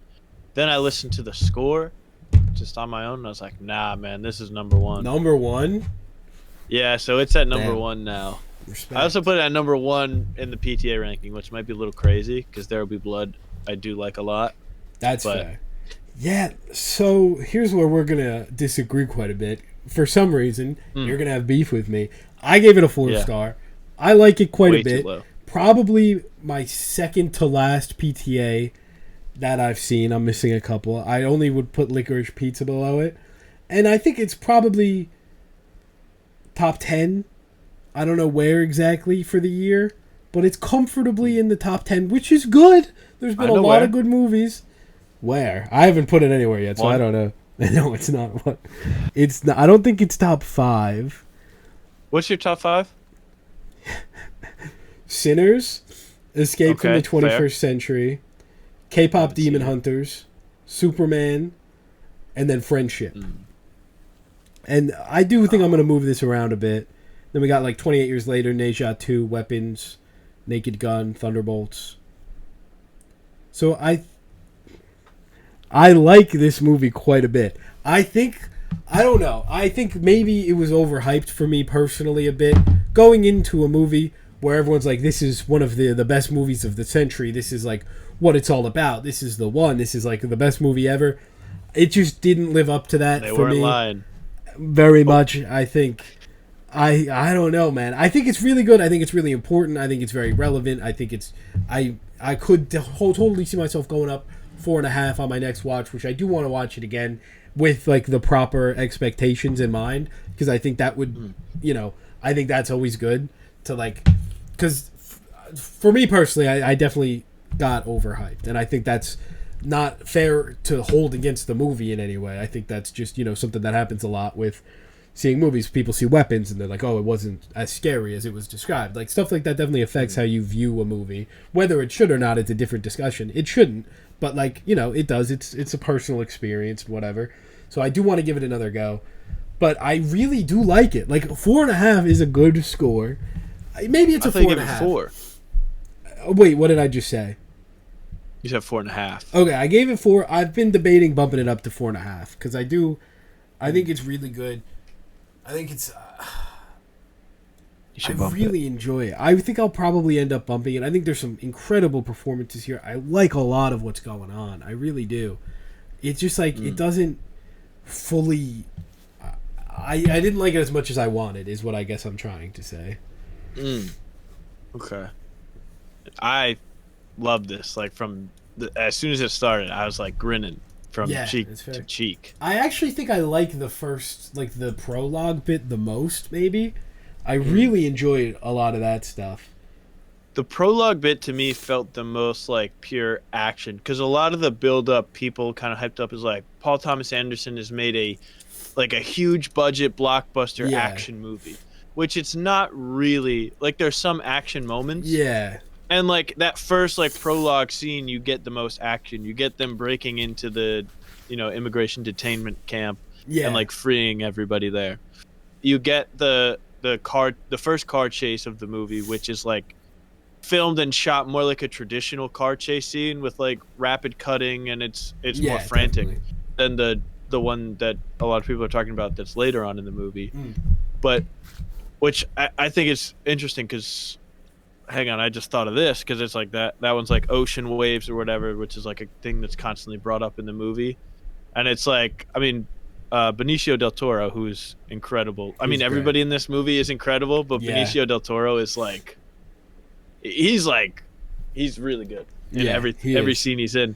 And apparently it was like his idea to have like the whole like underground railroad like part of it. Like that was all him. Like he showed up and was like, "Hey, my character's doing this, by the way." Which is one of the like, all right, coolest parts of the movie, I think. Yeah. And then I actually want to take back all the Leo stuff. I want to take back what I said before. I don't think the first bit is the best bit. I think I was just super locked in. But I think like Leo's not in a lot of that, and I think the movie definitely like finds its footing more when he's like not even like the main guy, but like that intro scene of like post time skip is where it really like gets going. But I think the first like 30 minutes bit is like really, really good, and I've seen a lot of people like say that's their least favorite part, and that just surprises me a little bit. But I get it. I totally get it. I don't know if I could pick the least favorite part. I loved all of it. I really was like just in on all of it, like from the jump. Yeah, but that's fair.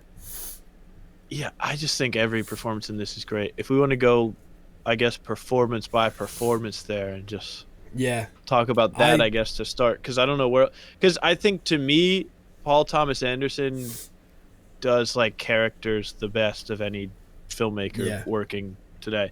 Like Yeah, I all think of that's his fair. characters are like they feel like real people. They're like 100%. there's nobody is like 100% good or 100% bad. Like they're Yeah, all complex and like that's that human. 100%. That's something I wanted to just like.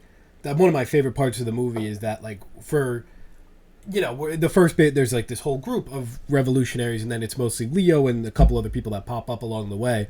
But like the revolutionaries aren't like perfect and they're not evil. Like so many movies would make it that like, oh, they're the good guys, so they do everything right and they don't make any mistakes, or the other way around, and it's like, oh, they're violent, radical revolutionaries that are like doing this for their own gain or whatever. But it's not either of those things. Like these are people who are trying to do the good thing. They make mistakes. They're not perfect.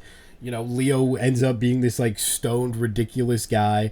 I guess I don't want to get into spoiler stuff, but they are all like doing what they think is best for both themselves at points and also for like the country in a larger sense, and they're not perfect in any way. A lot of them suck at points, but that's what makes it so interesting. Yeah. Yeah, they are human because it's like there's the idea of like, oh, and like I mean I guess that's more of a spoiler, so I won't say that, but there's like one of the characters makes a choice in it that serves their own interest. Definitely. And puts other people in the group at risk. And so throughout the whole movie, they're kind of like, oh, like that person was a traitor and all this stuff. But it's also like there's like several moments in the movie where like other members are put in a similar position and they make that same exact decision that the first character made. 100%. So it's like it's very easy to kind of criticize them and be like, oh, they failed. But it's like, you know, when you got family involved, it's tough to make that same decision when it's 100%. Affecting you. Absolutely.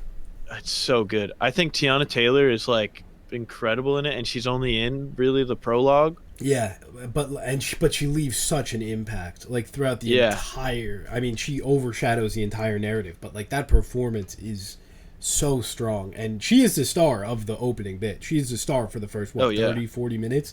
Like it's her movie up until that point, and she kills it. Yeah, well, you were saying before about performance by performance. We should do that. I ended up taking us off. No. That's good. I think Tiana Taylor is incredible in it, and like you said, like once she's like not in the movie anymore after the opening 40 minutes or whatever, you do feel like the impact of her character not being there.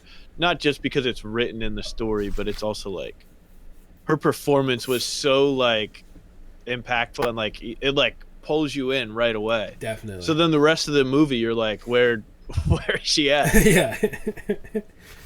But I guess we'll go to Leo next. Leo was incredible. I mean, my favorite performance of him before this was Wolf of Wall Street, and this feels kind of similar to that. Not totally similar. This one is more, I don't know, I guess it is a little similar, but he's more stoner, less coke. If I had to compare it to any of his roles, for me, it reminded me a lot of Once Upon a Time in Hollywood at points, what he's doing in that movie, which, is that my favorite performance of his? I don't know. But that, like, he's so funny, man. Like, he's so good. He's really funny. But, like, I don't think this is a spoiler. For a lot of it, it's like, Shutter Island. I really like Shutter Island that much. Okay, sorry. For a lot of the movie, it's like the idea is that his brain has been fried because he's just been doing all of these drugs for the past 16 years. He's like a washed up revolutionary. And like you can really feel the frustration with his brain in like what is funny, but like it's also like he can't do anything. Like he can't remember what he has to remember. He's relying on this whole group of people to do anything, and he's just constantly in this state of like just turmoil of his own brain where he can't get anything right.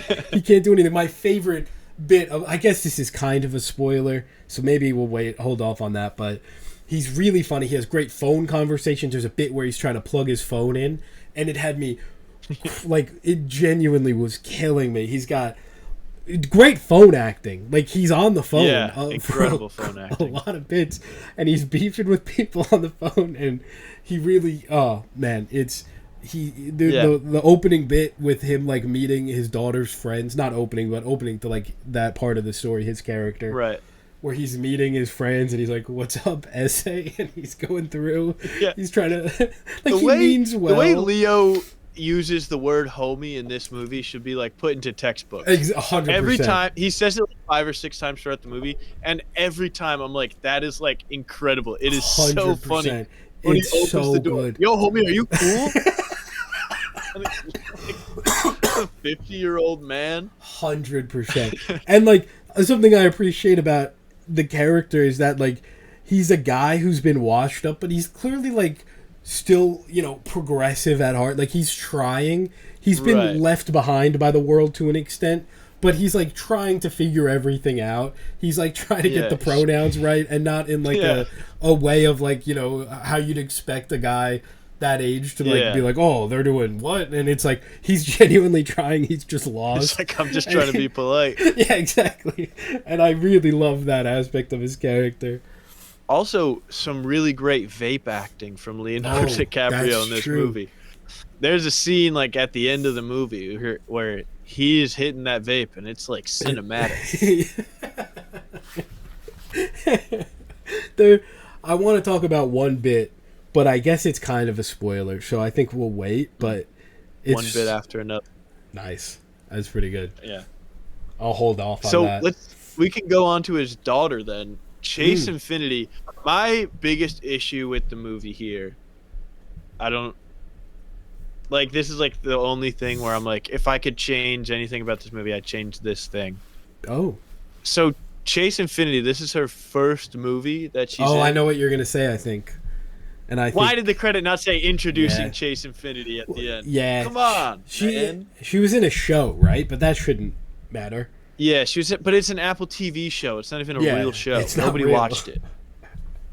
That's so true. Jake Gyllenhaal was in it, and nobody heard of it. But it has 9 seasons and another one on the way somehow. Yeah. No, I think it was just the first season. I think it was presumed Innocent. I'm making it because Apple TV, they just keep making them and no one wants. Yeah, no, they do churn out shows. They churn out garbage shows for people to consume like slop, like Ted Lasso. Their shows are. I think their shows are pretty good. Oh my god, you and your fucking Ted Lasso beef. I hate that show. Anyway, Chase Infinity is incredible in this movie. There's the one scene that stands out to me is at the dance. This is not really a spoiler, but there's a scene at the dance where she's in the bathroom and somebody shows up, and just like the facial expression she makes in that scene is incredible. Absolutely. Also incredibly hard to do because the whole thing is just one long take. Yeah. And it's just like slowly pushing in, so she has to do all of the acting with her face. Yeah, and she doesn't have many lines at all in that moment. She says like, and it's like you see the second that this character pops up and introduces the thing that like she knows means shit's going down. Like her face drops. She says she goes from being this like, you know, very self-reliant kid to being like like a deer in headlights. She like says and then like doesn't really say much else, and it's just this complete shift.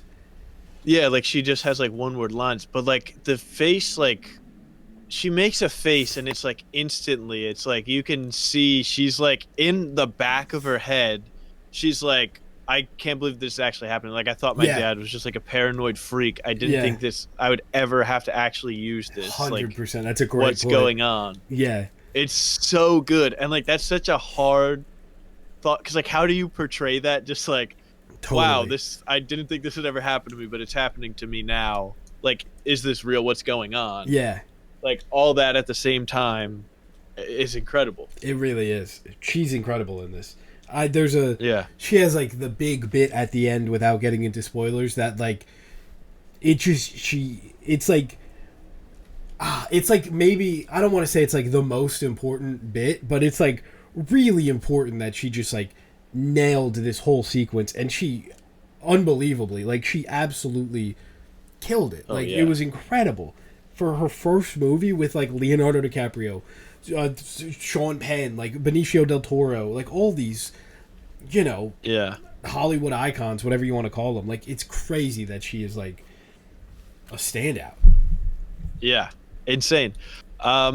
And So carrying the marketing campaign on her back, may I add. Yeah, she is doing a lot of it. She's the only one that had a smartphone on the cast and crew, I think. So that's really doing a lot. Although Paul Thomas Anderson has joined Instagram, they're going all out for the promo for this. They really in the last are. week. Leo was on the Kelsey Brothers podcast. Like, and the he's Big doing Picture podcast now. He was on the Big Picture Yeah. with Paul Thomas Anderson, which is pretty wild. Yeah, he's doing podcasts. He was on Fallon. Like, he hasn't done First a talk time, show in like 20 years. Crazy, man. Yeah, so they're going all out for it. But hopefully, I wish that this had more time to be in IMAX, because I feel like this is a movie that could have legs. Yeah. Similar to how like Sinners had legs. Yeah. It opened not to like the biggest opening weekend, as we all remember, as Variety loves to point out when it happened. But that had legs like definitely. unreal. Like, it just kept going and going. So I would love for this to be able to do that. I don't think it's gonna be able to do that, but I read that Warner Brothers is planning to like keep it in theaters longer than normally and like not do digital right away or put it on streaming too quick. I think what I originally read was that they were hoping to keep it until like award season, which is crazy, just to have it keep going. I doubt. Awesome. That might be their plan, but like I can't imagine theaters keeping it that long, so we'll see how it goes. But like, that would be incredible, because I do think, I mean, it had an A cinema score. It's got some big stars. If word keeps, great word of mouth. Like, it could. Yeah.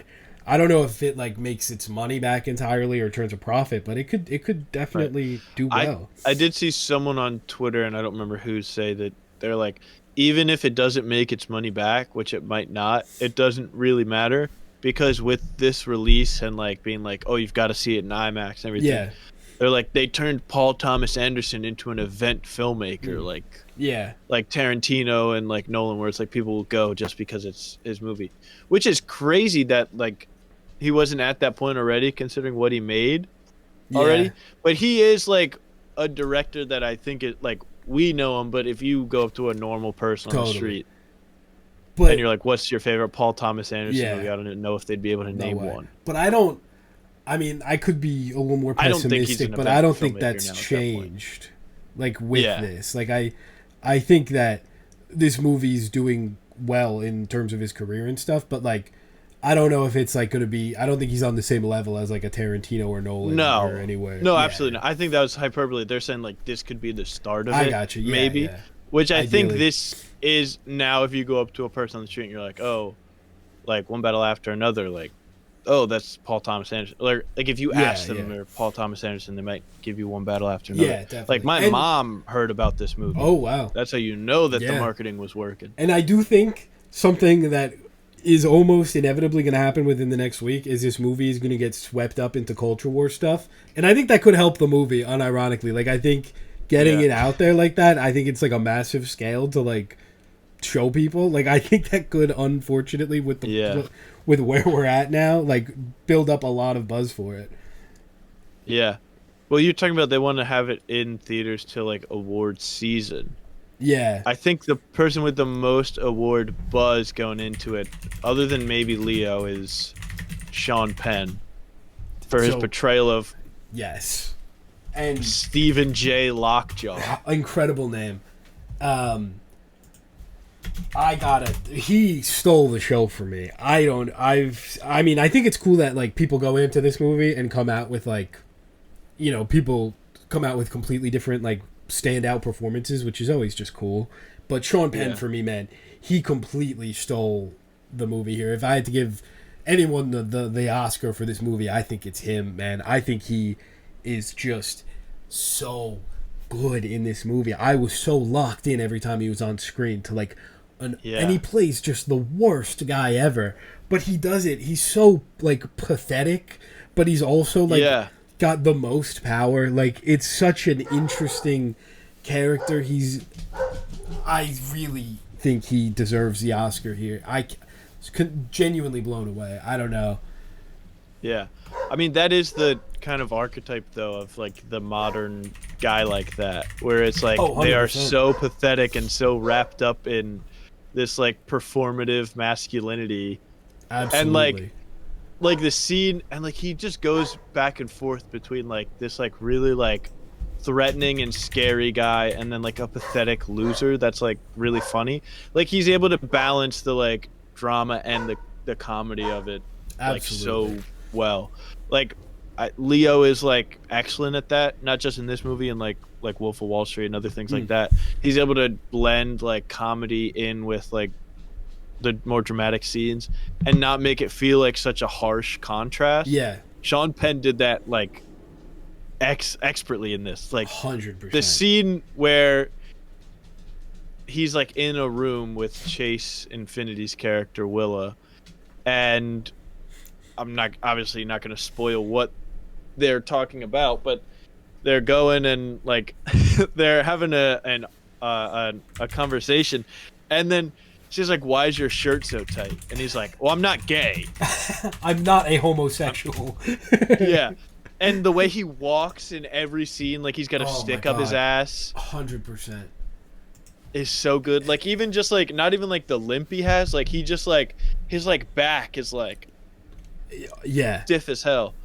And then in that same scene where he's like, "I'm not a homosexual," if that's what you're implying, he also like calls Chase Infinity's character, or he calls Willa a mutt.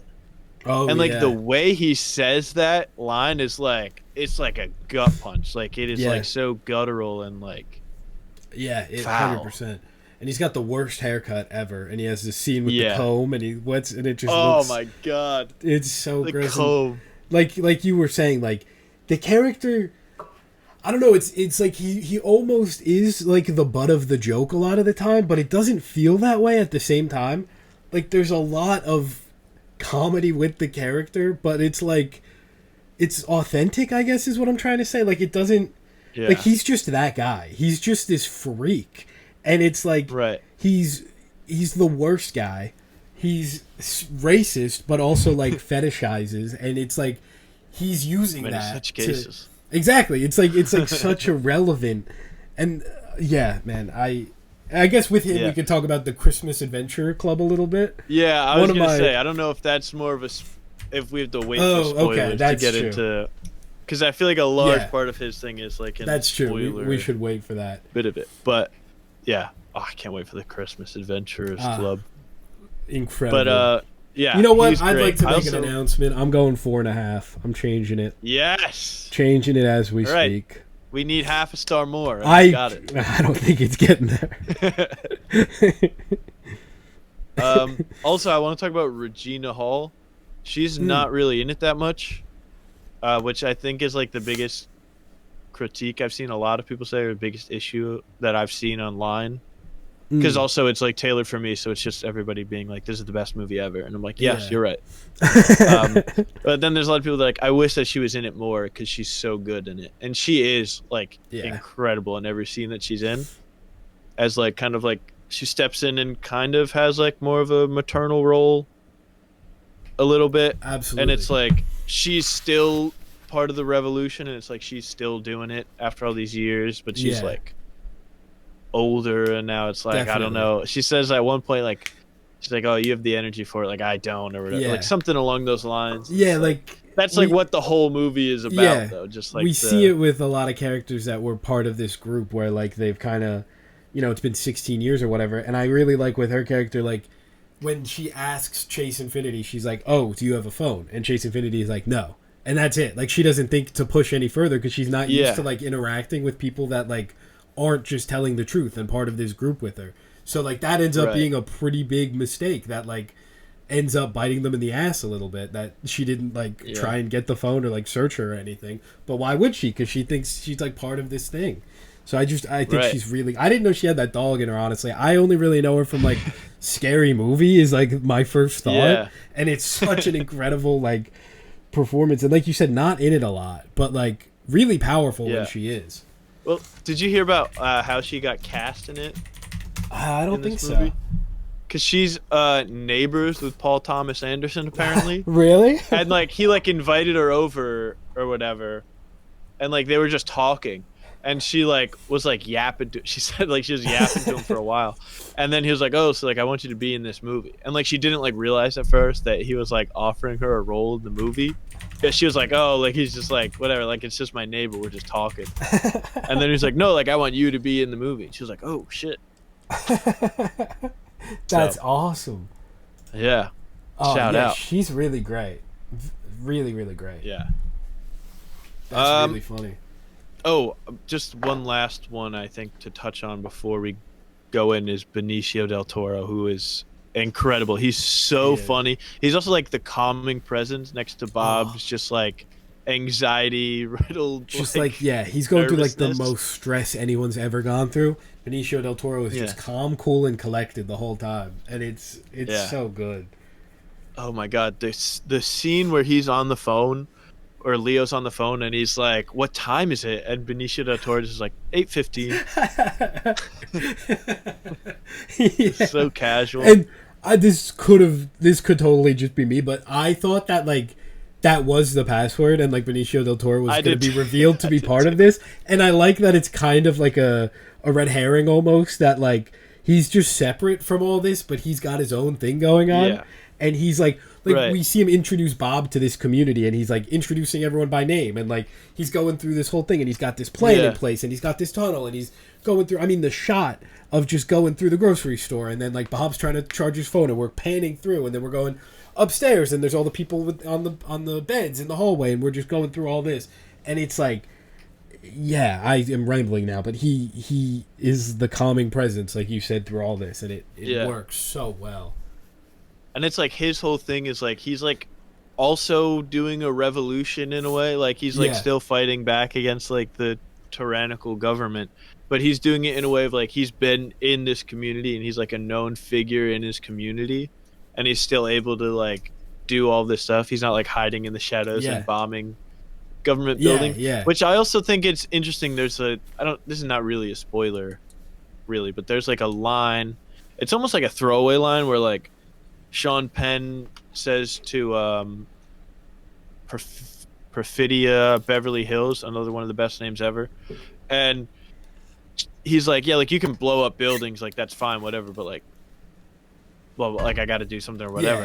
And it's like just like it almost like the government is like, yeah, like this kind of revolution is fine because you're not actually doing anything to you know, like he's like, yeah, you can bomb empty buildings, that's fine, that's not gonna do anything. And it's like the actual like change and like help is with like Benicio del Toro's like community that he's got there. Definitely. And like, I mean, one of the best examples of just like a real world like hero, like just a grounded, like he's not like, you know, Batman, but he's like he's got a plan in place, he's got this whole community around him that he's helping, and they're helping him. He passes Bob off to like this skateboarding group that are going to help him get away, and we'll get there in spoilers because I don't want to mention what happens if people haven't seen it, but he's great. He's got a poster of Superman, I think it's in Japanese. He's got a poster of Christopher Reeve's Superman, and I think it's signed. I don't know if it's signed, but it looked like one of the ones, which I really liked. And yeah, man, he's just awesome. It's almost for a second it's almost like a buddy comedy with him and Leonardo DiCaprio. There's bits of that, and it's just when they stop to do a selfie before they start driving. Yeah, it's like be like Tom Cruise. Good. That line got me. When he gets pulled over for driving drunk, and he's like, I've had a little bit of what? A little bit of small beers, or a couple small beers. Then he does his little jig. Good. Yeah, his dance as he's getting pulled over. I think we should get into spoilers now as we I think get into it. One last thing, just while we were talking about performances, some of the best, like a lot of characters pop up here for little bits, and a lot of these actors are like it's their first time acting. There's one guy in particular who's like kind of Sean Penn's right hand man. It seems like he's like an interrogator, and this is like this is his first acting credit. He's like it's what he does in real life. He's like you know, I forget exactly what it was, but it's essentially just what he does in the movie is his real world job. He is like really good in these scenes. He's so intimidating. He's really great. There's this kind of there's a couple characters that show up that are loosely connected. I'll talk about a little more in spoilers that are like really great performances from these people that haven't been in anything before. And I just don't, how does he find these people? Because there's one guy, the guy who's like handing the wristbands with the music and everything. He's really great. There's just a ton of. I want to talk about it a little more in spoilers, so I'll let us move on. Also, shout out to Jungle Pussy. True. That's true. She was good. Also, She Dijon was. is in this. He's good. Oh, But Jungle one Pussy of is awesome. I Great saw speech. Jungle Pussy live perform. What? She's also a rapper, and Oh, her stage really? name is Jungle Pussy. Yeah. A couple years ago now, Rebecca and I went to see Tame Impala, and she was the opener for Tame Impala, which is bizarre because they're like totally different music like styles and genres. So like she performed as like the opener at the Barclays Center like a couple years ago for Tame Impala. That's awesome. And Rebecca and I were like, Jungle Pussy, that's like a sick name. That's And then so funny. we saw the credits like just before the movie. We were like, Jungle Pussy. Oh What my the hell? god. Yeah. So That's shout out to her. wild. That's really Listen to her funny. song Trader Joe. Hell yeah. One last thing I want to shout out real quick is the nun, the main like nun woman is the woman that interviews Tom Cruise in Magnolia. And I thought she looked familiar and I didn't pick up on it until I looked it up after and I was like, "Oh my god." Yeah. I didn't But- pick up on it either. I didn't even recognize her. She's great. But yeah, Everyone's shout great. out. But yeah, spoilers. Big fat spoiler Spoilers warning. going forward. Watch it for yourself in IMAX if you can. Hell yeah. Um, Love Bob falling off the roof, man. That's what I've been that wanting was to say the whole time. probably the hardest I laughed. Oh Him falling my off the God. roof, getting up, walking 5 feet, and getting tased was the funniest Immediately. thing ever. It's like a Charlie Chaplin. It's movie. so funny. Like He the grabs like physical the comedy is so tree. good, It is. and like It that really looks is. like it's actually Leo falling from the roof. It really does. And it actually goes right into something I wanted to talk about in spoilers.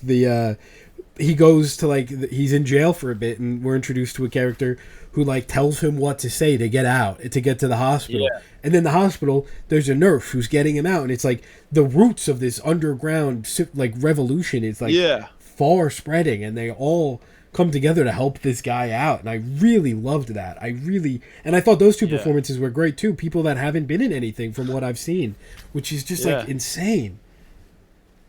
Yeah, where she's like, Mr. Parker, blah, blah, and then she's like, clearly this guy's not listening. And she Yeah, goes, she's Bob, Yeah, you got to do blah, loved blah. that. And he's like, and like you see him kind of like, wait a minute. what? Yeah. And then she's nodding awesome. along to tell him what to say, Yeah. and he's like picking up on it. She's like, do you have diabetes? Yeah. And he's like, yes.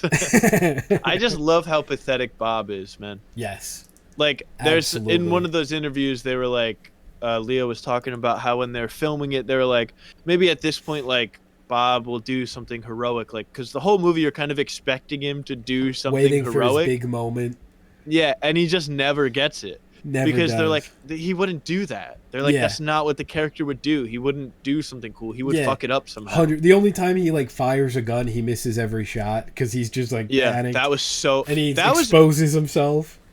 that was incredible though. When it's the way that was shot and the reveal of like you don't see the shot, Yeah. and then it's just on Willow in the car, or Willa. What I say? Yeah, Willa. Close enough. Willa in the car, and then you don't see like Sean Penn comes out like from behind like the car to get in, and the reveal's like, oh, he missed. Yeah. Because it's like, oh, he's got it lined up, and he comes around, and then when he shoots it, you're like, did he get him? What's going on? And Yeah. it comes around the corner, you're like, oh 100%. no. And even like at the end of the movie, towards the end, I guess, pretty much the end, Sean Penn is revealed to have lived from his thing, and he's walking down the street, and he's all bloody, and I'm like, oh, now Leo's gonna go and like finish him off. Not even like Yeah. he never gets that. I was like so sure that it's gonna be this big confrontation that never Yeah. happens, which I think is awesome because, like you said, Bob just can't. He's just not that Yeah. guy. He's not like an action hero. He's Right. just some guy. Yeah. He used to be like, he used to do something. He's just a dad. Yeah, exactly. Which I gotta say that the whole scene towards the end that we kind of talked about before with Mm. Chase Infinity, at the end where the Christmas adventurer assassin, where she like, first of all, that car chase sequence with the hills is like one of the best scenes I've ever seen in my life. Absolutely It's so incredible. good. The It's way so it's good. I shot haven't been able to stop is, thinking about it. it's really great, and I love that Where you're going up and down like yeah, ocean waves. It's so good. and I love that, like, I don't even know if this makes sense. I love that, like, the way we're seeing it in that way is like how Chase Infinity's character like gets through it, because it's like you don't see what's at the top, Yeah. and she uses that to her advantage, and we're like seeing what she's seeing, and I love that bit where she realizes it and she parks the car at the top. Oh, it's so great. It's so great. And that's like her action hero moment. Yeah, exactly. Yeah. That's her action hero moment. That's the moment that she really has to nail, and she does. And then like Leonardo DiCaprio gets there and she like still has a gun at him. She's like, she doesn't know what's going on. And she's like, who are you? Yeah. Because she doesn't know what's happening, because obviously the reveal that Stephen J. Lockjaw is actually her dad.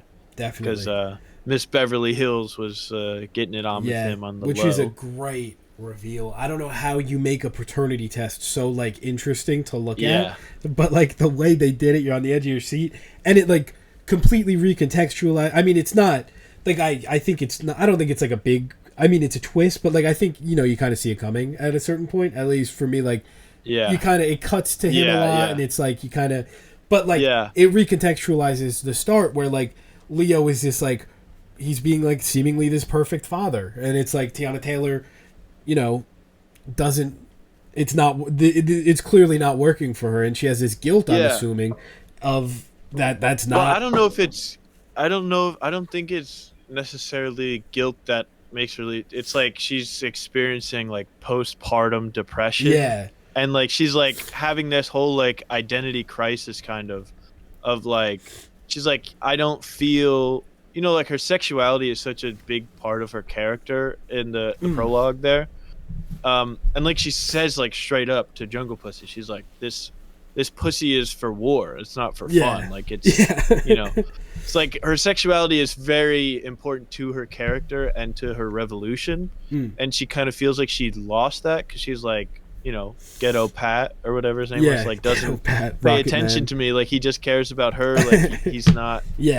He's like, she's like, I don't know, like what she like totally kind of loses herself in that, which is like really interesting. Definitely. I do show that part of it. I think that whether like it might not be guilt necessarily, but I do think that the like Lockjaw being the father thing is a role there.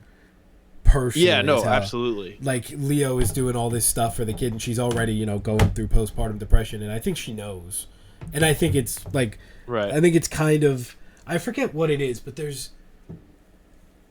Oh, I forget. Like it becomes not public knowledge, like the Christmas Adventure Clubs kind of know, but I feel like I can't remember, but I feel like there's a line one of the revolutionaries say that kind of makes it seem like it was known that not known that like it was not Leo's kid, but known that they were having an affair, Lockjaw and her. Like I feel like I forget what it was though, so maybe not. Maybe scratch that. But yeah, but also I didn't even catch on to this, so shout out to Rebecca. She said this to me after. She's like, I knew like right away that it was his kid because it does a hard cut of Tiana Taylor shoving the gun, presumably up Sean Penn's butt there, and then it like hard cuts from that to a pregnant Tiana Taylor. Yeah.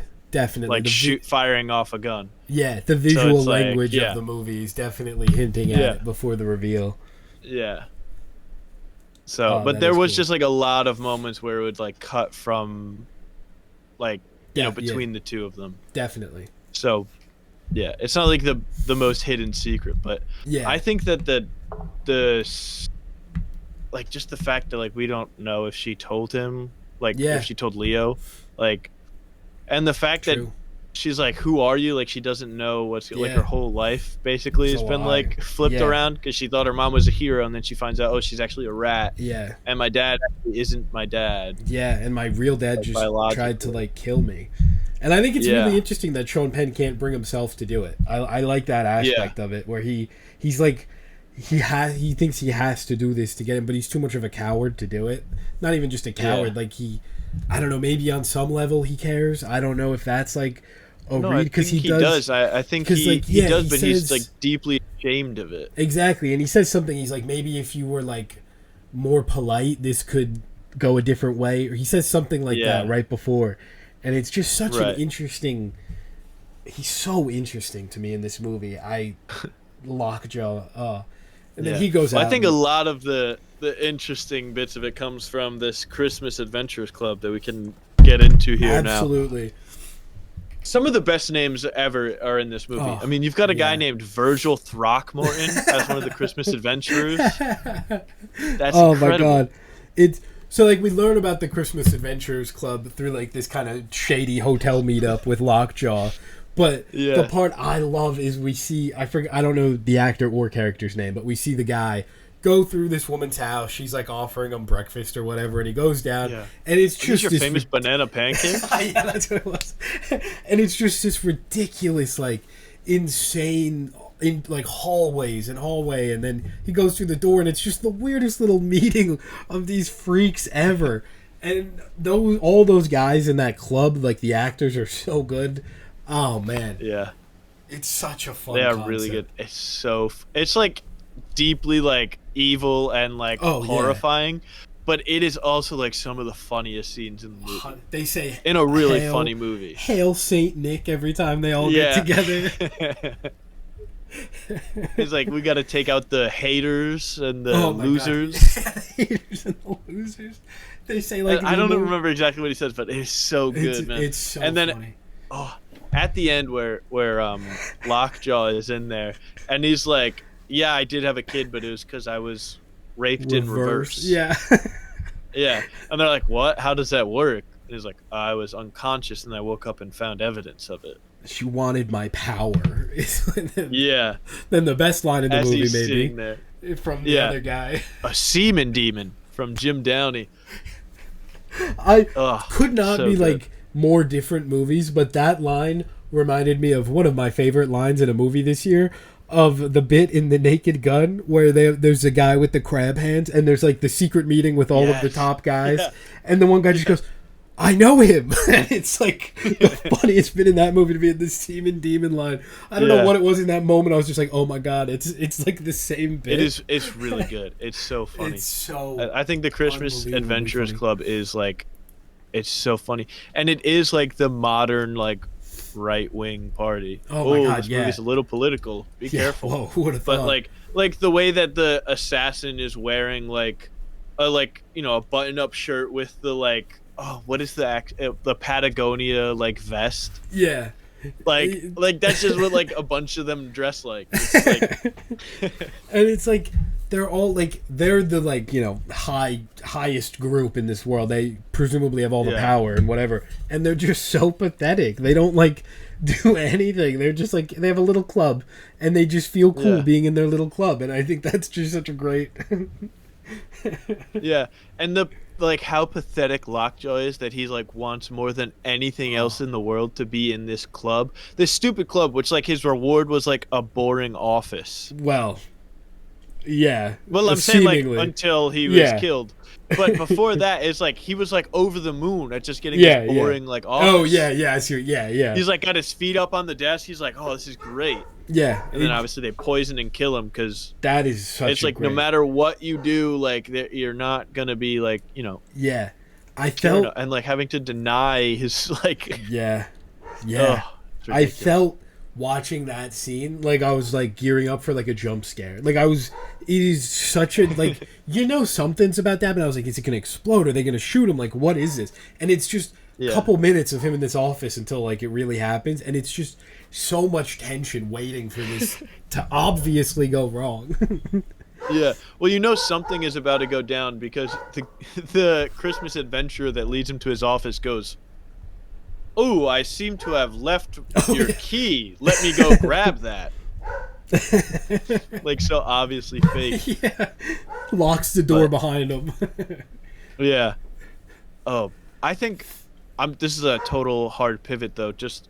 I think one of the lines in the movie that when I watched it like really like hit me like I don't know why it hit me so hard, was when uh, Bob is in the car talking to Sensei Sergey, Sergio. Oh, I think it's Sensei Sergio.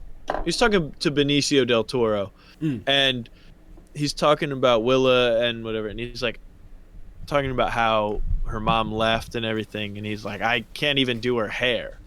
Oh yeah. And it's like, because not only is he like a dad raising a daughter, so Yeah. it's already like different. He's a white guy raising a mixed race child, a biracial child. So he's like, he There's doesn't layers, know all yeah. that stuff. So it's like, yeah, I was like, wow, that's like, he just feels like totally kind of alienated from her. Yeah. Like he can't really know her on the level that her mom would have been able to know her. Yeah. I was like, damn. And just the way the whole movie is kind of just about like the parents passing down their revolution, and like, we weren't able to do it, like hopefully you can. Yeah. Like that note that Tiana Taylor left for Chase Infinity. I'm just calling them. I'm not calling any of them by their character's name. I do that for every movie we do. But like that note, and like it's Tiana Taylor's voiceover is so like impactful as the last lines. Like it's so good. Is. It's like, I hope you're happy. I hope you have love, and we weren't able to change the world, but hopefully you are. Yeah. And I there's obviously been a lot of comparisons to Eddington, because they're both like, oh, politics, huh? Yeah. But this one is like kind of like the hopeful one, where it's like, oh yeah, like we didn't make things better, but maybe the future can. And obviously Paul Thomas Anderson married to Maya Rudolph. They have 4 kids together, so it feels pretty like poignant. I don't want to read too much into it, yeah. like assign it if it's not there, but it feels like, how can it not be? Yeah, I when think it's like a guy in his like 50s, you know, who's like has like done so much drugs, his brain is like a little fried. Yeah, no, I think it's a very fair read. And raising kids in the future, and just Bob obviously could not protect his kid from his own past stuff, so that gets passed down, and he couldn't protect her, but he just was able to set her up to be able to kind of protect herself to deal with it. Definitely. I was like, wow, cool, Paul. Yeah, it is a really good ending. Just that guy cannot take a selfie for the life of him, which I also enjoyed. No, that was a great bit. To be fair, not great instructions coming from Chase Infinity. Yeah, it's like you gotta give him a little. But it is like, it's really hard to describe it. It is. Oh, 100%. No idea what they're talking about. What are you supposed to do? And that's just like, it's another example of him just like, he's old. He's leaving. He's being left behind by the world in more ways than one. And I don't know. I guess I think I misinterpreted this, but I kind of like the way I had it in my head. So the start of the movie is before the time skip. And in my head, I don't think this works. I'm sure there's something that disproves this in the movie, but I thought it was like 16 years. I thought the prologue was basically today, and then it's 16 years in like a future, that like a close future that like nothing really changes. And I think I don't know if that's, I don't think that's what it's supposed to be. I think it's supposed to be like, early. I think it's now in the current day. Yeah, it's like the 16 years and then it's 2025. Yeah. But I like my head way better, because I just think it's like interesting to like have it be in the future, and it's just like worse, it's like so close to what it is. And I think that there's something more poignant in that, like even now with everything going on, it's still gonna, like, there's still not gonna be any real change in 16 years. And again, not what it's supposed to be at all, but I liked that that incorrect reading of it in my head. Yeah, I love this movie a lot. It's so good. I can't wait to see it again. I want to try and see it in IMAX before it goes away. I might try and see it tonight. Nice. Or see it tomorrow. Devastating realization that Avatar Way of Water is only re-releasing in IMAX 3D. Yeah, they're doing a big 3D thing for it. But like, for some reason. I mean, but that was the big seller of the first Avatar, but I don't love an IMAX 3D. Give me the option at least. Anyway, not the point at all. Yeah, I'm excited to. This is A lot of movies this year that I'm just excited to like own in 4K. This is absolutely one of them. I just want to like run it back a couple times. I don't think I'm going to get to it in theaters again, but I'm going to try. I really want to. Yeah. I will say I got because Rebecca works at a movie theater, so I was like, as soon as like weeks ago, I was like, you have to get me a One Battle After Another poster as soon as you can. Oh hell yeah! So I have one now. I got to figure out a spot on my wall to put it up now. That's awesome. So we'll see. I actually I didn't mention this. Could have. I don't think it actually plays a role because it wasn't that big of an inconvenience. But my theater did actually like stop working for a bit. Right when Leo starts like running, he gets out of that tunnel and he's running through like a park, and it just went to black for like a minute, and then it came back, rewind a little bit, and then did the same thing again. So I thought that I thought it was over. I thought that it wasn't going to work. It was like a corrupted file or something. Interesting. I don't think it played. I don't think that happened, and I was like, oh, I can't get back into it. But right. I don't know. Important to know. Woman next to me was like, I have never seen this before. That's probably what's robbing you of that extra half star. That's true. It's true. But it was a very communal experience from that point on because everyone was just like, what? I've never seen this. It was great theater experience. I got to say, I didn't have any issues. Yeah. Which we always talk about the ones where we do have issues. It's nice when you don't. It's nice when it's this was a great one. Yeah, it is. It really was. I had a really good one. There was no one disrespectful, no one on their phone. The lady next to us was like really into it. Like she was like laughing at stuff. And then there was like when like a twist happened or something. I don't remember exactly what it was, but she was like, no. Yeah. And I was like, oh yeah, she's into it. Hell yeah. Let's go. Yeah, I got to chat with some people on the way out, and everyone just like loved it. Like that, like that doesn't always happen where everyone's just like, you know, a bunch of guys alone at a theater end up chatting. Yeah. One guy was like, I feel like I could just run home after watching that. It's like, hell yeah. You love to see it, man. Dude, this is the movie of the year, man. I was like, in my head, I was like, I don't think anything's gonna be able to touch Sinners, but it's for me. I'm still that way, but I get it. That's fair. It's not touching K-pop Demon Hunters for me personally, but oh come on! Man. I still have to see that though. I can't say too much. I haven't seen it yet, but... Yeah, I'm sure you're gonna love it more than this. You can't judge that. Yeah, it might be close. I don't know. We'll see. But I don't really have too much to say. I think if I have anything else to say, we have probably 6 months still, at least, of talking about this movie up until the end of March when the Oscars happen. For some reason, it's like the end of March now, which is so annoying. Yeah, I think it'll be a lot to talk about with this movie still. Yeah. I would like to say I just put it in my 6 for the year, which before rewatch, pretty good, I think. And it could go up. Let's go. Yeah. God, I have 5 stars this year. That never happens. I had 2 last year and like I think 2 the year before. I think this was my 3rd of the year. To be fair, like I don't know if K-pop Demon Hunters and Superman are 5s, but for me they are. You know, it's one of those things where it's just on a personal, which is the point. I'm in the same boat.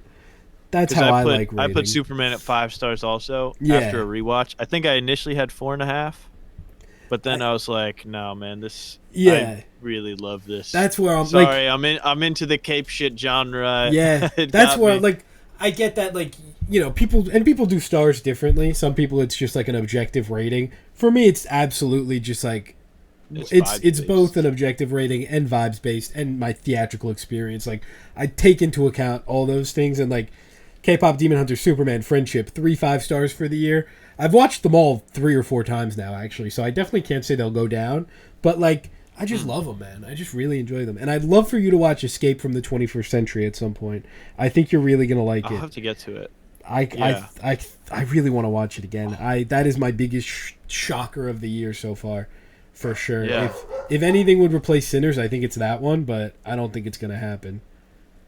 But like, I think when you watch it, you'll get it. Like, it's so everything I like in like every scene. Like, it really does feel bioengineered to appeal to me on a personal level. But yeah, good year for movies. Yeah. And it still could get better. We got Smashing Machine next week. And also, we didn't even talk about the biggest movie out right now, which is Gabby's Dollhouse, the movie. Oh, there it is. Oh, yeah. Got an A+ on Cinema Score. Ridiculous, dude. When I went to see Spider-Man 2, I was in the theater. Hella little kids there, all wearing cat ears and stuff. I was like, dude, we're so cooked. The future's so cooked. I saw that trailer. It looked horrible. It's based off like a show or something on Netflix, I think. It looks like the worst piece I of think garbage it's a I've ever seen in my YouTuber. life. Oh, that's No, maybe even not. better. Maybe not. Maybe not. No, I think it is. I don't know. It looked really bad. Let the kids have their slop. No, man, the kids don't deserve just slop. Like K-pop, They don't Demon deserve Hunters, just kids slop, like. but kids can have their slop, you know? I guess, but I don't like it. Yeah, it's a YouTube thing, I think. Disgusting. 45 minutes of Gabby-themed craft. Thank God. Is it rated G? If it's rated G, Ooh, I'll that give I it a don't pass, because... I mean, not that stuff has to be rated G, but nothing is ever rated G released. Doesn't affect me at all. But I just feel like there should be a couple, like, kid movies, you know, that are just, like, the most... This is rated G. Oh! It's the first G since Paw Patrol in 2023, then. Wow. So I guess that counts for something, maybe? I don't know. Yeah, but next week, Smashing Machine. I think Bone Lake comes out next week, which I'm a little excited for. And the Daniel Day-Lewis movie. Yeah, Anemone. Next week. I don't know if I'm going to get to that one. I'm the only guy who's more excited for Bone Lake than the Daniel Day-Lewis movie. Dude, the trailer for Bone Lake looks so bad to me. No, it's fair. I can't blame you for that one. Smashing Machine, I am quite excited for. I'm very excited for that. I'm fascinated by it. All right, I think that's gonna do it for episode 33 of the Aluminum Screen Podcast. Yeah. Ooh, breaking news! The Simpsons sequel movie coming out July 23rd, 2027.